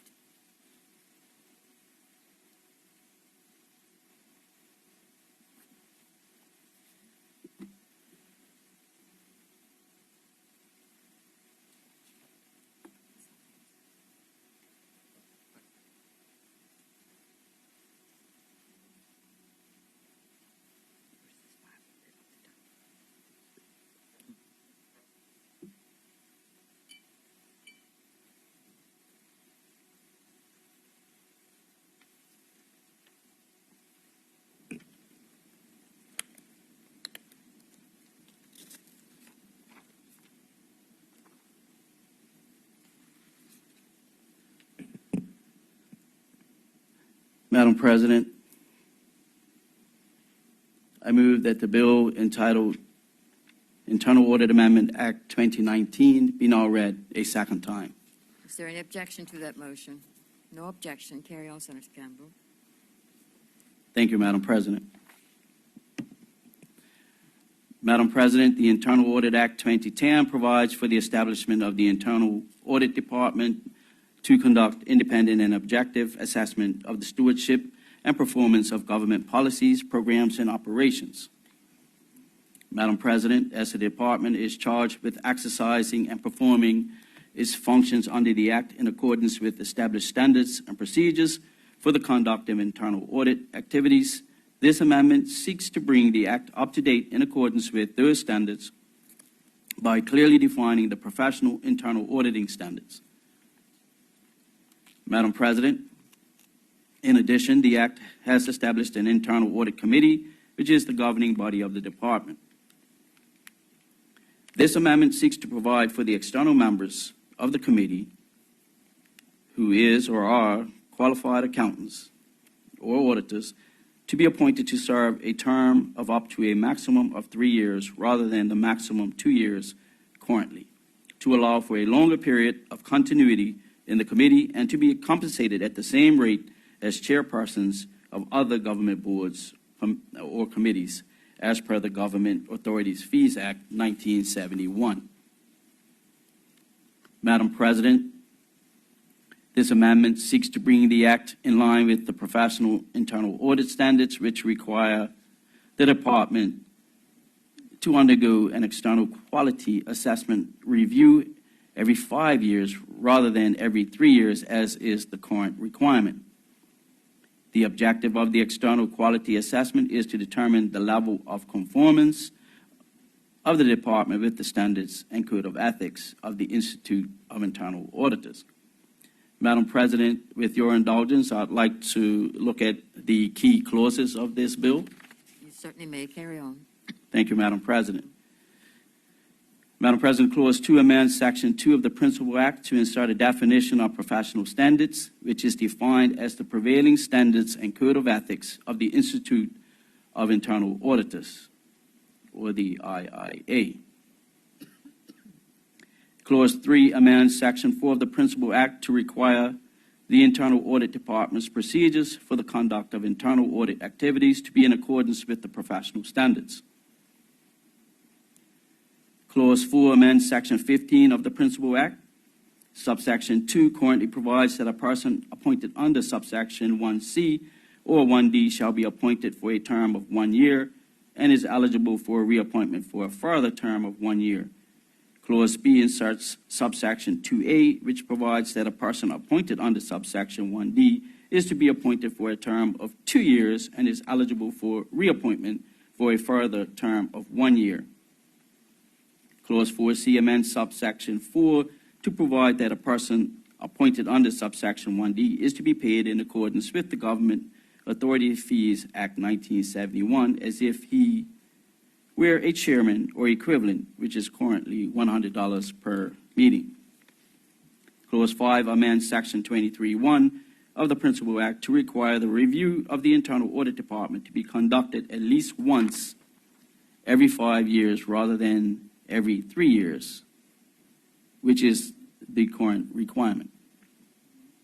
The amendment also allows an auditor who is a member of the Institute of Internal Auditors to be appointed to conduct the review and provides that the review of the department's operations is to include an assessment of conformance by the department with the professional standards. Clause 6 is a transitional provision, and Clause 7 is a consequential amendment to the first schedule to the Government Authorities Fees Act 1971. It adds the Internal Audit Committee to the government authorities listed in that schedule, and as the committee was inadvertently not added to that schedule when the committee was established by the Principal Act, the amendment is deemed to have come into operation when the Principal Act came into operation.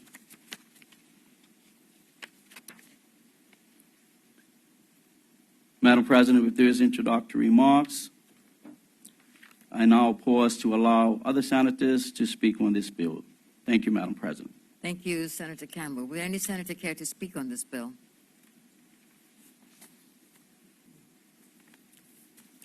No? Senator Campbell, since you have agreement.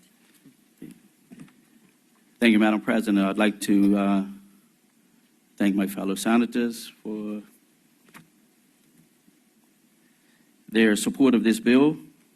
With that, Madam President, I move that the bill entitled the Internal Audit Amendment Act 2019 be now read a second time. Is there any objection to that motion? No objection. Carry on. Madam President, I move that Standing Order 26 be suspended in respect of this bill. Is there any objection to that motion? No objection. Madam President, I move that the bill entitled Internal Audit Amendment Act 2019 be now read a third time. Is there any objection to the third reading? No objection. Madam President, I move that the bill do now pass. It has been moved that the bill entitled Internal Audit Amendment Act 2019 do now pass. Is there any objection to that motion? No objection. The bill is passed. Thank you, Senator Campbell, and thank you all senators. Thank you, Madam President. We have completed our orders of the day, which is these two bills. Item number 14, motions.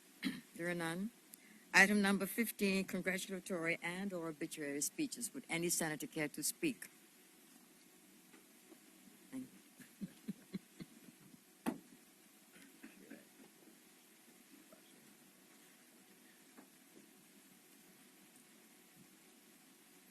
No one wants to speak. I'm sorry, Senator Richardson. I almost missed you. You have the floor, speaking to congratulatory and or obituary speeches. Sure. Thank you again. Thank you again, Madam President. Just three quick congratulatory comments. One is I had I wouldn't say the privilege to act as the patron for Miss Tony Robinson. She had a musical concert, I want to say, 2 weeks ago on Saturday at Bethel AME Church, whereby she performed, and she performed her new CD. Some have referred to her as the First Lady of Gospel in Bermuda. She took several traditional songs and tweaked them a bit. Some were sung in traditional format. Some had a jazzy beat, but the entire audience were truly honored for her to perform in that manner. The senators may be aware that she performed throughout Bermuda, and has done occasionally internationally. And normally, though, she does it on a strictly volunteer basis, and I was very pleased to assist for her to perform her own music in the sense of her CD. And so, again, I was very pleased to do that. Secondarily, going back to, I guess, my last year's pitch, if you will, for education, I recently attended the prize-giving ceremony for the Barclay Institute based upon the last year's academic year, and I continue to be encouraged, notwithstanding the oft commentary around public education, just to see the enthusiasm of the students that are there achieving, and certainly for the principal who always manages to give an enriching word, an encouraging word to all the students that are present, and certainly to those that may not have necessarily been recognized.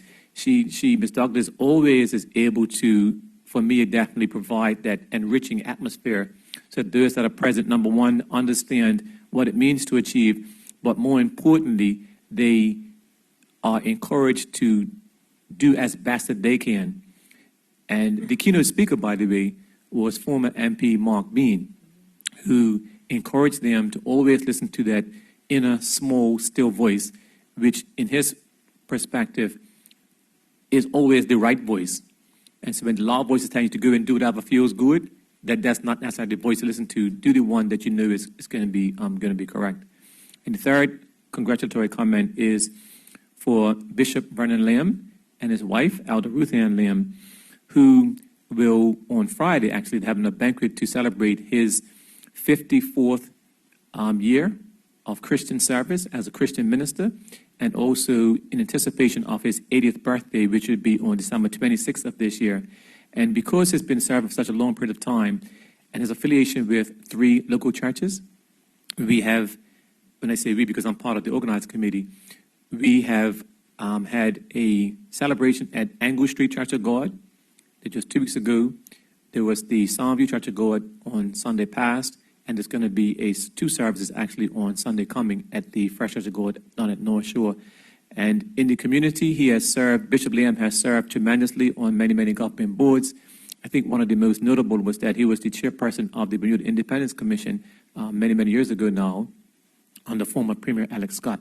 And his dear wife, she is American, but in her own words, she is an unionized American. She's been here for such a long period of time. And so I want to just congratulate both of them on what is truly a milestone achievement. Thank you, Madam President. Thank you, Senator Richardson. Would any other senator care to speak on the motion, on the congratulatory and or obituary speeches? No, then for the adjournments, Madam AG Kathleen Simmons, you have the floor. Thank you, Madam President. I move that the Senate do now adjourn until Wednesday, December 11th.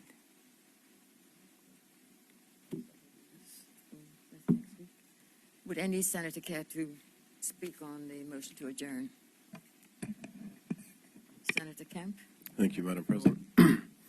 I would just like to raise, I guess, some concerns about potential changes to tax policy, seeing as ministries and departments are putting together their budget projections for the new fiscal year, and very shortly after the Christmas break, we'll be debating the budget for the 2020-21 fiscal year. Little over a year ago at this time, the Tax Reform Commission tabled a report, which was yet another report on potential changes to our taxation system. And whilst there was a modicum of discussion in the House of Assembly, there hasn't been a national conversation. The general public was told about changes without really much input or preview at the pre-budget report last year. And there was such pushback that a number of items were adjusted last minute before the budget statement. So I would encourage the government to not just talk to the people, but to talk with and if these transformational changes that we keep hearing about are planned to be included in the upcoming fiscal year, that any fundamental changes to our tax system be discussed publicly so that people can have their say, and hopefully we can get it closer to right on the first time for the next budget year, as opposed to having moving targets from pre-budget report, budget statement, to the actual legislation that we debate in these houses. Thank you, Madam President. Thank you, Senator Kemp. Would any other senator care to speak on the motion to adjourn? Senator Jones, you have the floor. Thank you, Madam President. Let me first of all preface my comments for the motion to adjourn, and that is to give a hearty congratulations to our former Senator Jason Haywood, who has successfully retained the seat for the Progressive Labor Party in Constituency 17. I believe that he will be a miss in these chambers, but I also believe that his work in the community will only be expanded, and my hopes is that it will be impactful in another place. I also want to equally give a hearty congratulations to my colleague, Senator Dwayne Robinson, who worked tirelessly in a short span of time to cover a large amount of homes in the Constituency 17, although unsuccessful. Having been on the campaign trail with him, I was very much impressed by his passion, his enthusiasm, his ability to be compassionate and empathize with the needs of the constituents there in Constituency 17. And I wish him well, even in these chambers. I'm glad he's still with us. Having said that, Madam President, it is very important that we as parliamentarians, those of us in this particular field of service to our community, that we do all we can to encourage the younger generation, i.e. the millennials, to step forward and offer their time and their service to the community in the area of politics. It's very important because a lot of their issues sometimes are overlooked by us in the older generation. We know that the younger generation, they have specific needs and concerns, and they can go a long way in advocating those needs if they were engaged and involved in the political process. We know that they have pressing issues such as the environment and education, which will affect them directly. So we do want to encourage this next generation to take up the mantle and get engaged in the process. Having said that, I remember one day when I was out on the campaign trail with Senator Dwayne Robinson, we realized that we had to cover a lot of ground in a short period of time. And so I tried my best to push the young senator along, but he was very much focused on hitting as many people and spending as much quality time as possible. And I relate this story because it's apropos to my subject matter for this motion to adjourn. I remember us going to a household, and there was a young lady that was not very much older than Senator Dwayne Robinson. I know he don't mind me giving his age away. He is the tender age of 25 years old. Now, this young lady, as I said, was not very much older than him.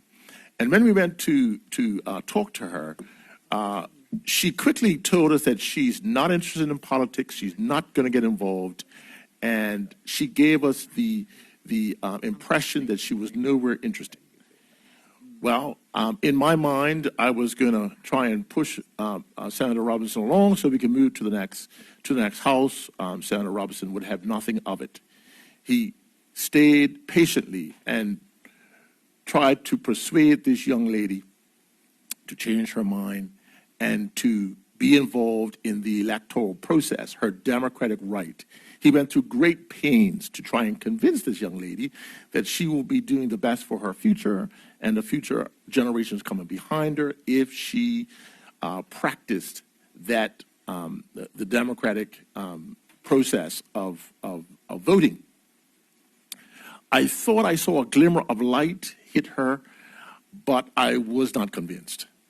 You can imagine how happy I was on the day of the election when, as I stood there next to Senator Robinson, there shows up this young lady, absolutely thrilled that she was coming, and she got our attention to let us know that she had, in fact, heard the call and had answered the call and now was going to exercise her democratic right. Now, she was wearing a green jacket. So to some degree, I was saying, well done, Senator Robinson. You successfully got another vote for the PLP. But my greater enjoyment was the fact that another young millennial was now engaged in the process who otherwise, without the patient deliberations and persuasive words of young Senator Robinson, may not have enjoyed the exercise of voting. And I think that's very important. I think we as parliamentarians, we need to be responsible. We need to reflect and model to our community a dignified, a upstanding, a moral code, engage in rules of engagement that are above board. So you can imagine my utter horror the night before the election when on television I was confronted with a union leader in this country that in the midst of union issues that were, I would say, important to his members, found it important that he would carry out a character assassination of a young man that was willing to give of himself, of his time to this country. How many of us at the age of 25 would be concerned about our country enough that we would put up our hand and say, I will volunteer my time in the realm of politics? I know what I was doing at 25. I was working hard on my career. I was focused in making sure that I was able to climb up the corporate ladder, and I did not give any time to my country in the realm of politics because I was focused on my concerns. This young man, Senator Robinson, has given of his time, not only in the realm of politics, but also in other charitable organizations around this island. And it was just an affront and offense to me that I had to, and this country had to swallow this character assassination by someone who is supposed to know better, to Americanize our politics for a seat. This was supposedly a safe seat for the Progressive Labor Party. I thought it was an affront and an offense. And I think that we need to, as leaders, be more circumspect when we are endeavoring to get our colleagues voted into office. There's no need for it. What are we going to say to our young people? Come into politics and find that your names could be muddied and you will be stamped on and you will be verbally abused. Is that what we want to sound to our people, to our young people? Absolutely not. And so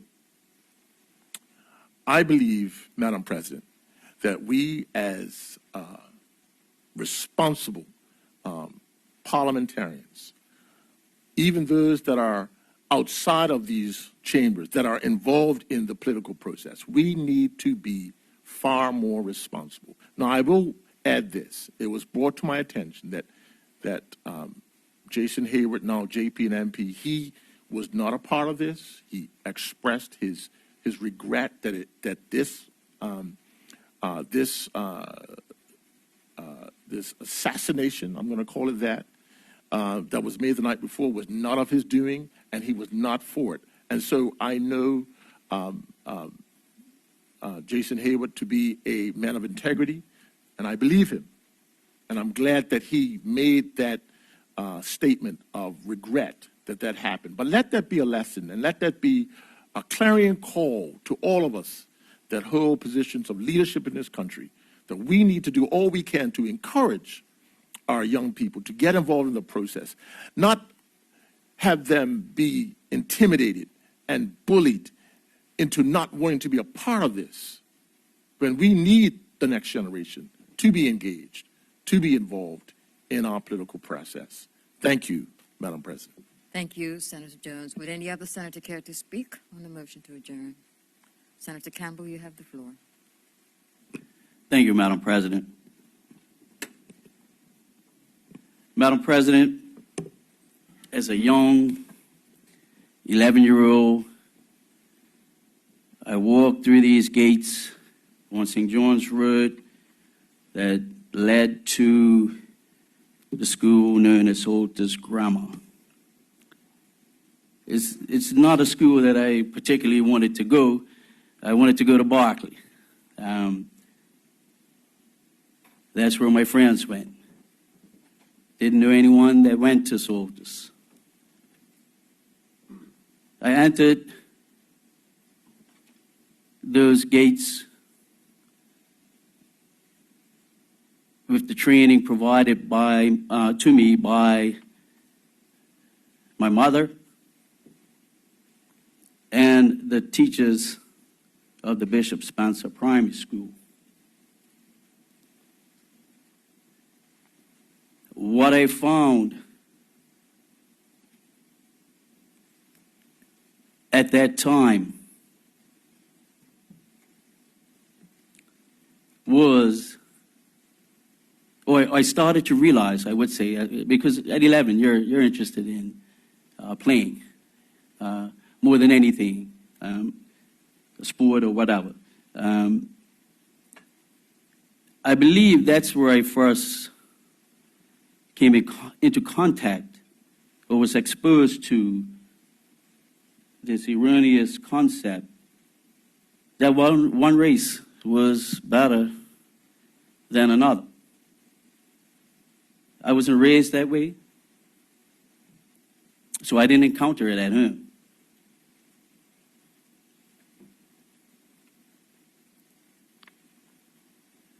However, Madam President, my Auditors experience was one where a minority of black kids, and I'm referring to just my experience in my class, sat upon that class, at the top of that class, throughout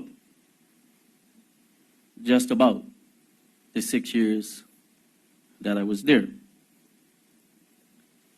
My take from this experience, other than a continuation of the excellent education that I received at the Bishop Spencer School, was that no one, irrespective of race, was better than me. They may have a better start,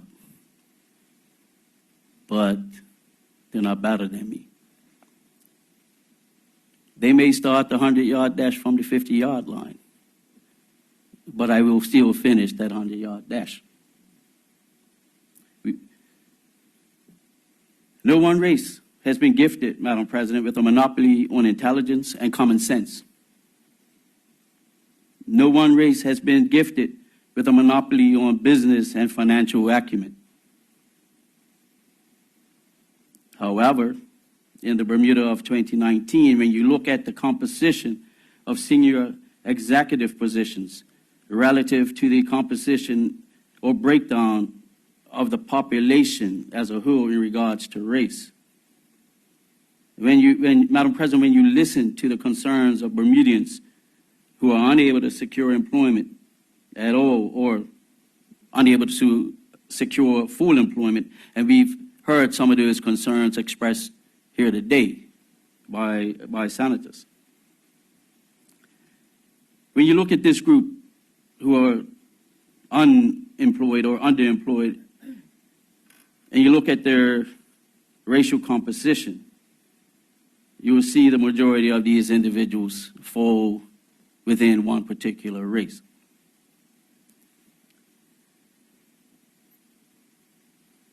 I've just said that certain things are not gifted to a race. It would appear, though, Madam President, that access to opportunities, while I will not go as far as saying is gifted to a particular race, I will say that opportunities or access to opportunities within this country in 2019 appears to be somewhat reserved or restricted based on a racial makeup, not reflecting that of the country as a whole. It is in inequities such as this, Madam President, that this PLP government looks to address. We are committed to seeing such equities dismantled and banished to the uttermost annals of history. Thank you, Madam President. Thank you, Senator Campbell. Would any other senator care to speak? No, and then just before we adjourn, I would just... Oh, Senator Richardson, you want to speak? You have the floor. Sorry. I apologize, Madam President. Madam President, I would like to make comments on what I believe is a very topical area for the country at this stage, and it relates to health care. And I will say that my comments are in the context of many years ago, of course, I worked as the Accountant General, and that was my first, I want to say, large-scale exposure to health care in terms of being involved, actually at one stage being responsible for the government employees' health insurance plan. And then subsequently I went on to be the chair of the hospital board when you were employed actually as the CEO, and thereafter I went on to become the CEO of the Bermuda Health Council. And during that time, having a dedicated focus on Bermuda's healthcare system, I became very sensitive to many of the issues that obtained at that time. And with recent discussions, the same thing applies. And one thing that I was very, very conscious of is that the Health Council itself, when it first started, comprised many healthcare professionals. And from my perspective, each of them came with their own focused agenda in a positive sense.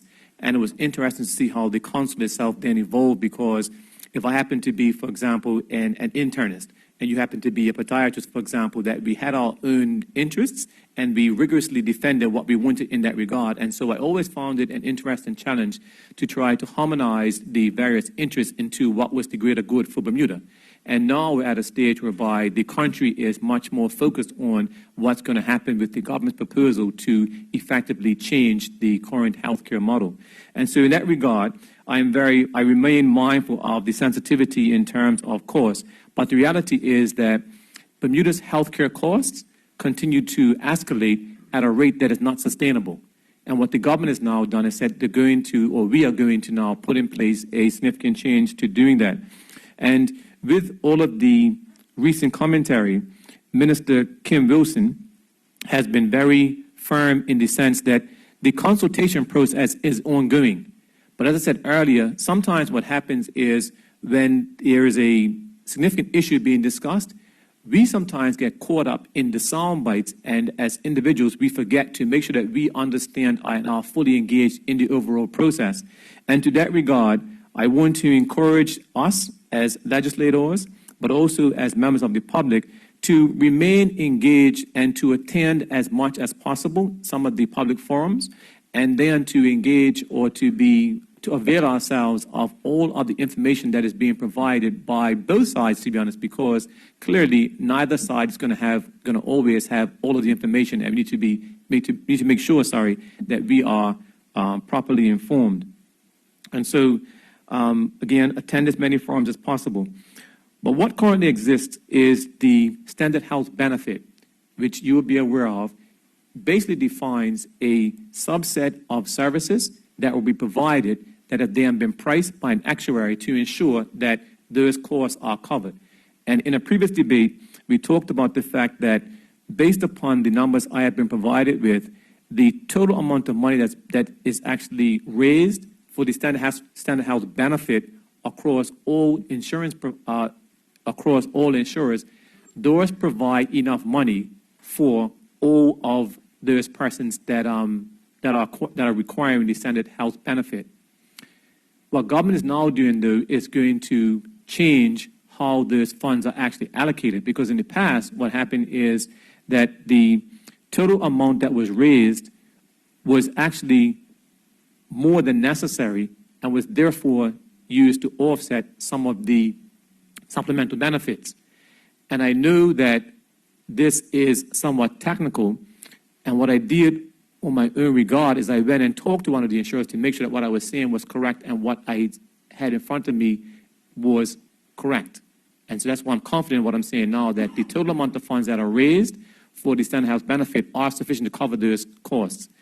But now, the challenge is that the standard health benefit does not cover preventative care, prescriptions, and long-term care, which ties into what I said earlier today, in that as we are starting to live longer, persons are going to need to have lots of care beyond their standard retirement. And so the government plan now is to ensure that we can provide for some of those additional natural costs that are going to occur once we retire. And that's why I'm referring to additional prescriptions and also long-term care. And so what the government is trying to do with this with revising the health plan, is to enhance what we have that currently exists. It's not really something that's like new and like different. It's an enhancement of what currently exists. And again, I want persons to make sure they attend the forum and ask questions. There are many forums now, and just keep on asking questions to ensure that they are fully aware of what is taking place. As always happens also is that you would have the government position, normally led by the government minister and then aided by others who have a perspective. And then sometimes you have other community groups that come out to also add to the discussion. And most recently, we have the Patients First group, which, in my opinion, is appropriate in that they have a perspective and they should present that perspective. What's been interesting to me is I want to almost say in a strange way, the efficiency of their response in terms of there's been numerous public campaigns, numerous ads, and I want to say pleasantly surprised almost in terms of how they're able to organize all these things and have it funded. We don't know, of course, it's not my business as to how these things are being funded, but it's interesting in terms of we have this aggressive pushback as opposed to being more of an aggressive engagement of the minister to ensure that there is a balance of information being provided to the public. To the credit of Age Concern, there is another public meeting tonight, and they've engaged, or they've arranged, I believe, for both sides to be present, which is going to be important for persons in the audience to ask questions. And that way you can right away ask a question, get an answer, and then ask a counter question to another presenter, and hopefully get some sense of balance. Okay. And so that's, again, I want to really encourage as many persons as possible to attend the forum and ask any appropriate questions. And I do know that, obviously, I attended the forum that took place in St. George's several weeks ago now, and that resulted in me penning an article because I was concerned at some of the misinformation that was stated at that meeting, even the president of the minister. And so the minister was saying, for example, that yes, there is ongoing consultation, and those present were acting as though that was not the case, which for me, it's counterproductive for the general public. And as you would know, Madam President, when it comes to matters of the health insurance itself, there's a lot of misunderstanding. We do know, for example, that when I get sick, the costs are going to be X, Y, Z, and I get concerned at that stage. But we don't generally take the time to fully inform ourselves in advance as to what is an appropriate health plan, for example, and what is even covered under the health plan, what the benefits are. And so again, I want to just keep on encouraging persons to be engaged as best they can, access information on their own, and not even what I'm saying today, for example. Don't rely on what I'm saying, but say, okay, fine, there is more information, so therefore go and find the information and ask those in the public that can assist, and sometimes take the time to ask those with opposing views, because each of us should be able to get information that says, you know, you say A, I say B, I should then be able to review the information myself and determine what I think is correct within those two viewpoints. That's what I would really want to encourage. And then ultimately, what I want to say is that the government position is very, very clear. We are going to, based upon our mandate, work to improve the healthcare system in Bermuda. There are two definite things that I think are not in dispute. One is that the costs are unsustainable. And two is that the healthcare outcomes do not match the fact that we're paying so much money for healthcare. Clearly, we should be seeing an improvement in the health outcomes. I will say, as I said earlier, many times we remove or we don't emphasize the personal responsibility. So as an individual, there's some personal responsibility that I have to myself as to whether I diet, whether I exercise, and otherwise. That's my personal responsibility. But there is the inevitable system response to me if I do get sick. And that's what I think we're really talking about, as opposed to my individual responsibility. And so what are we doing? The government has said we're going to work aggressively to change the status quo.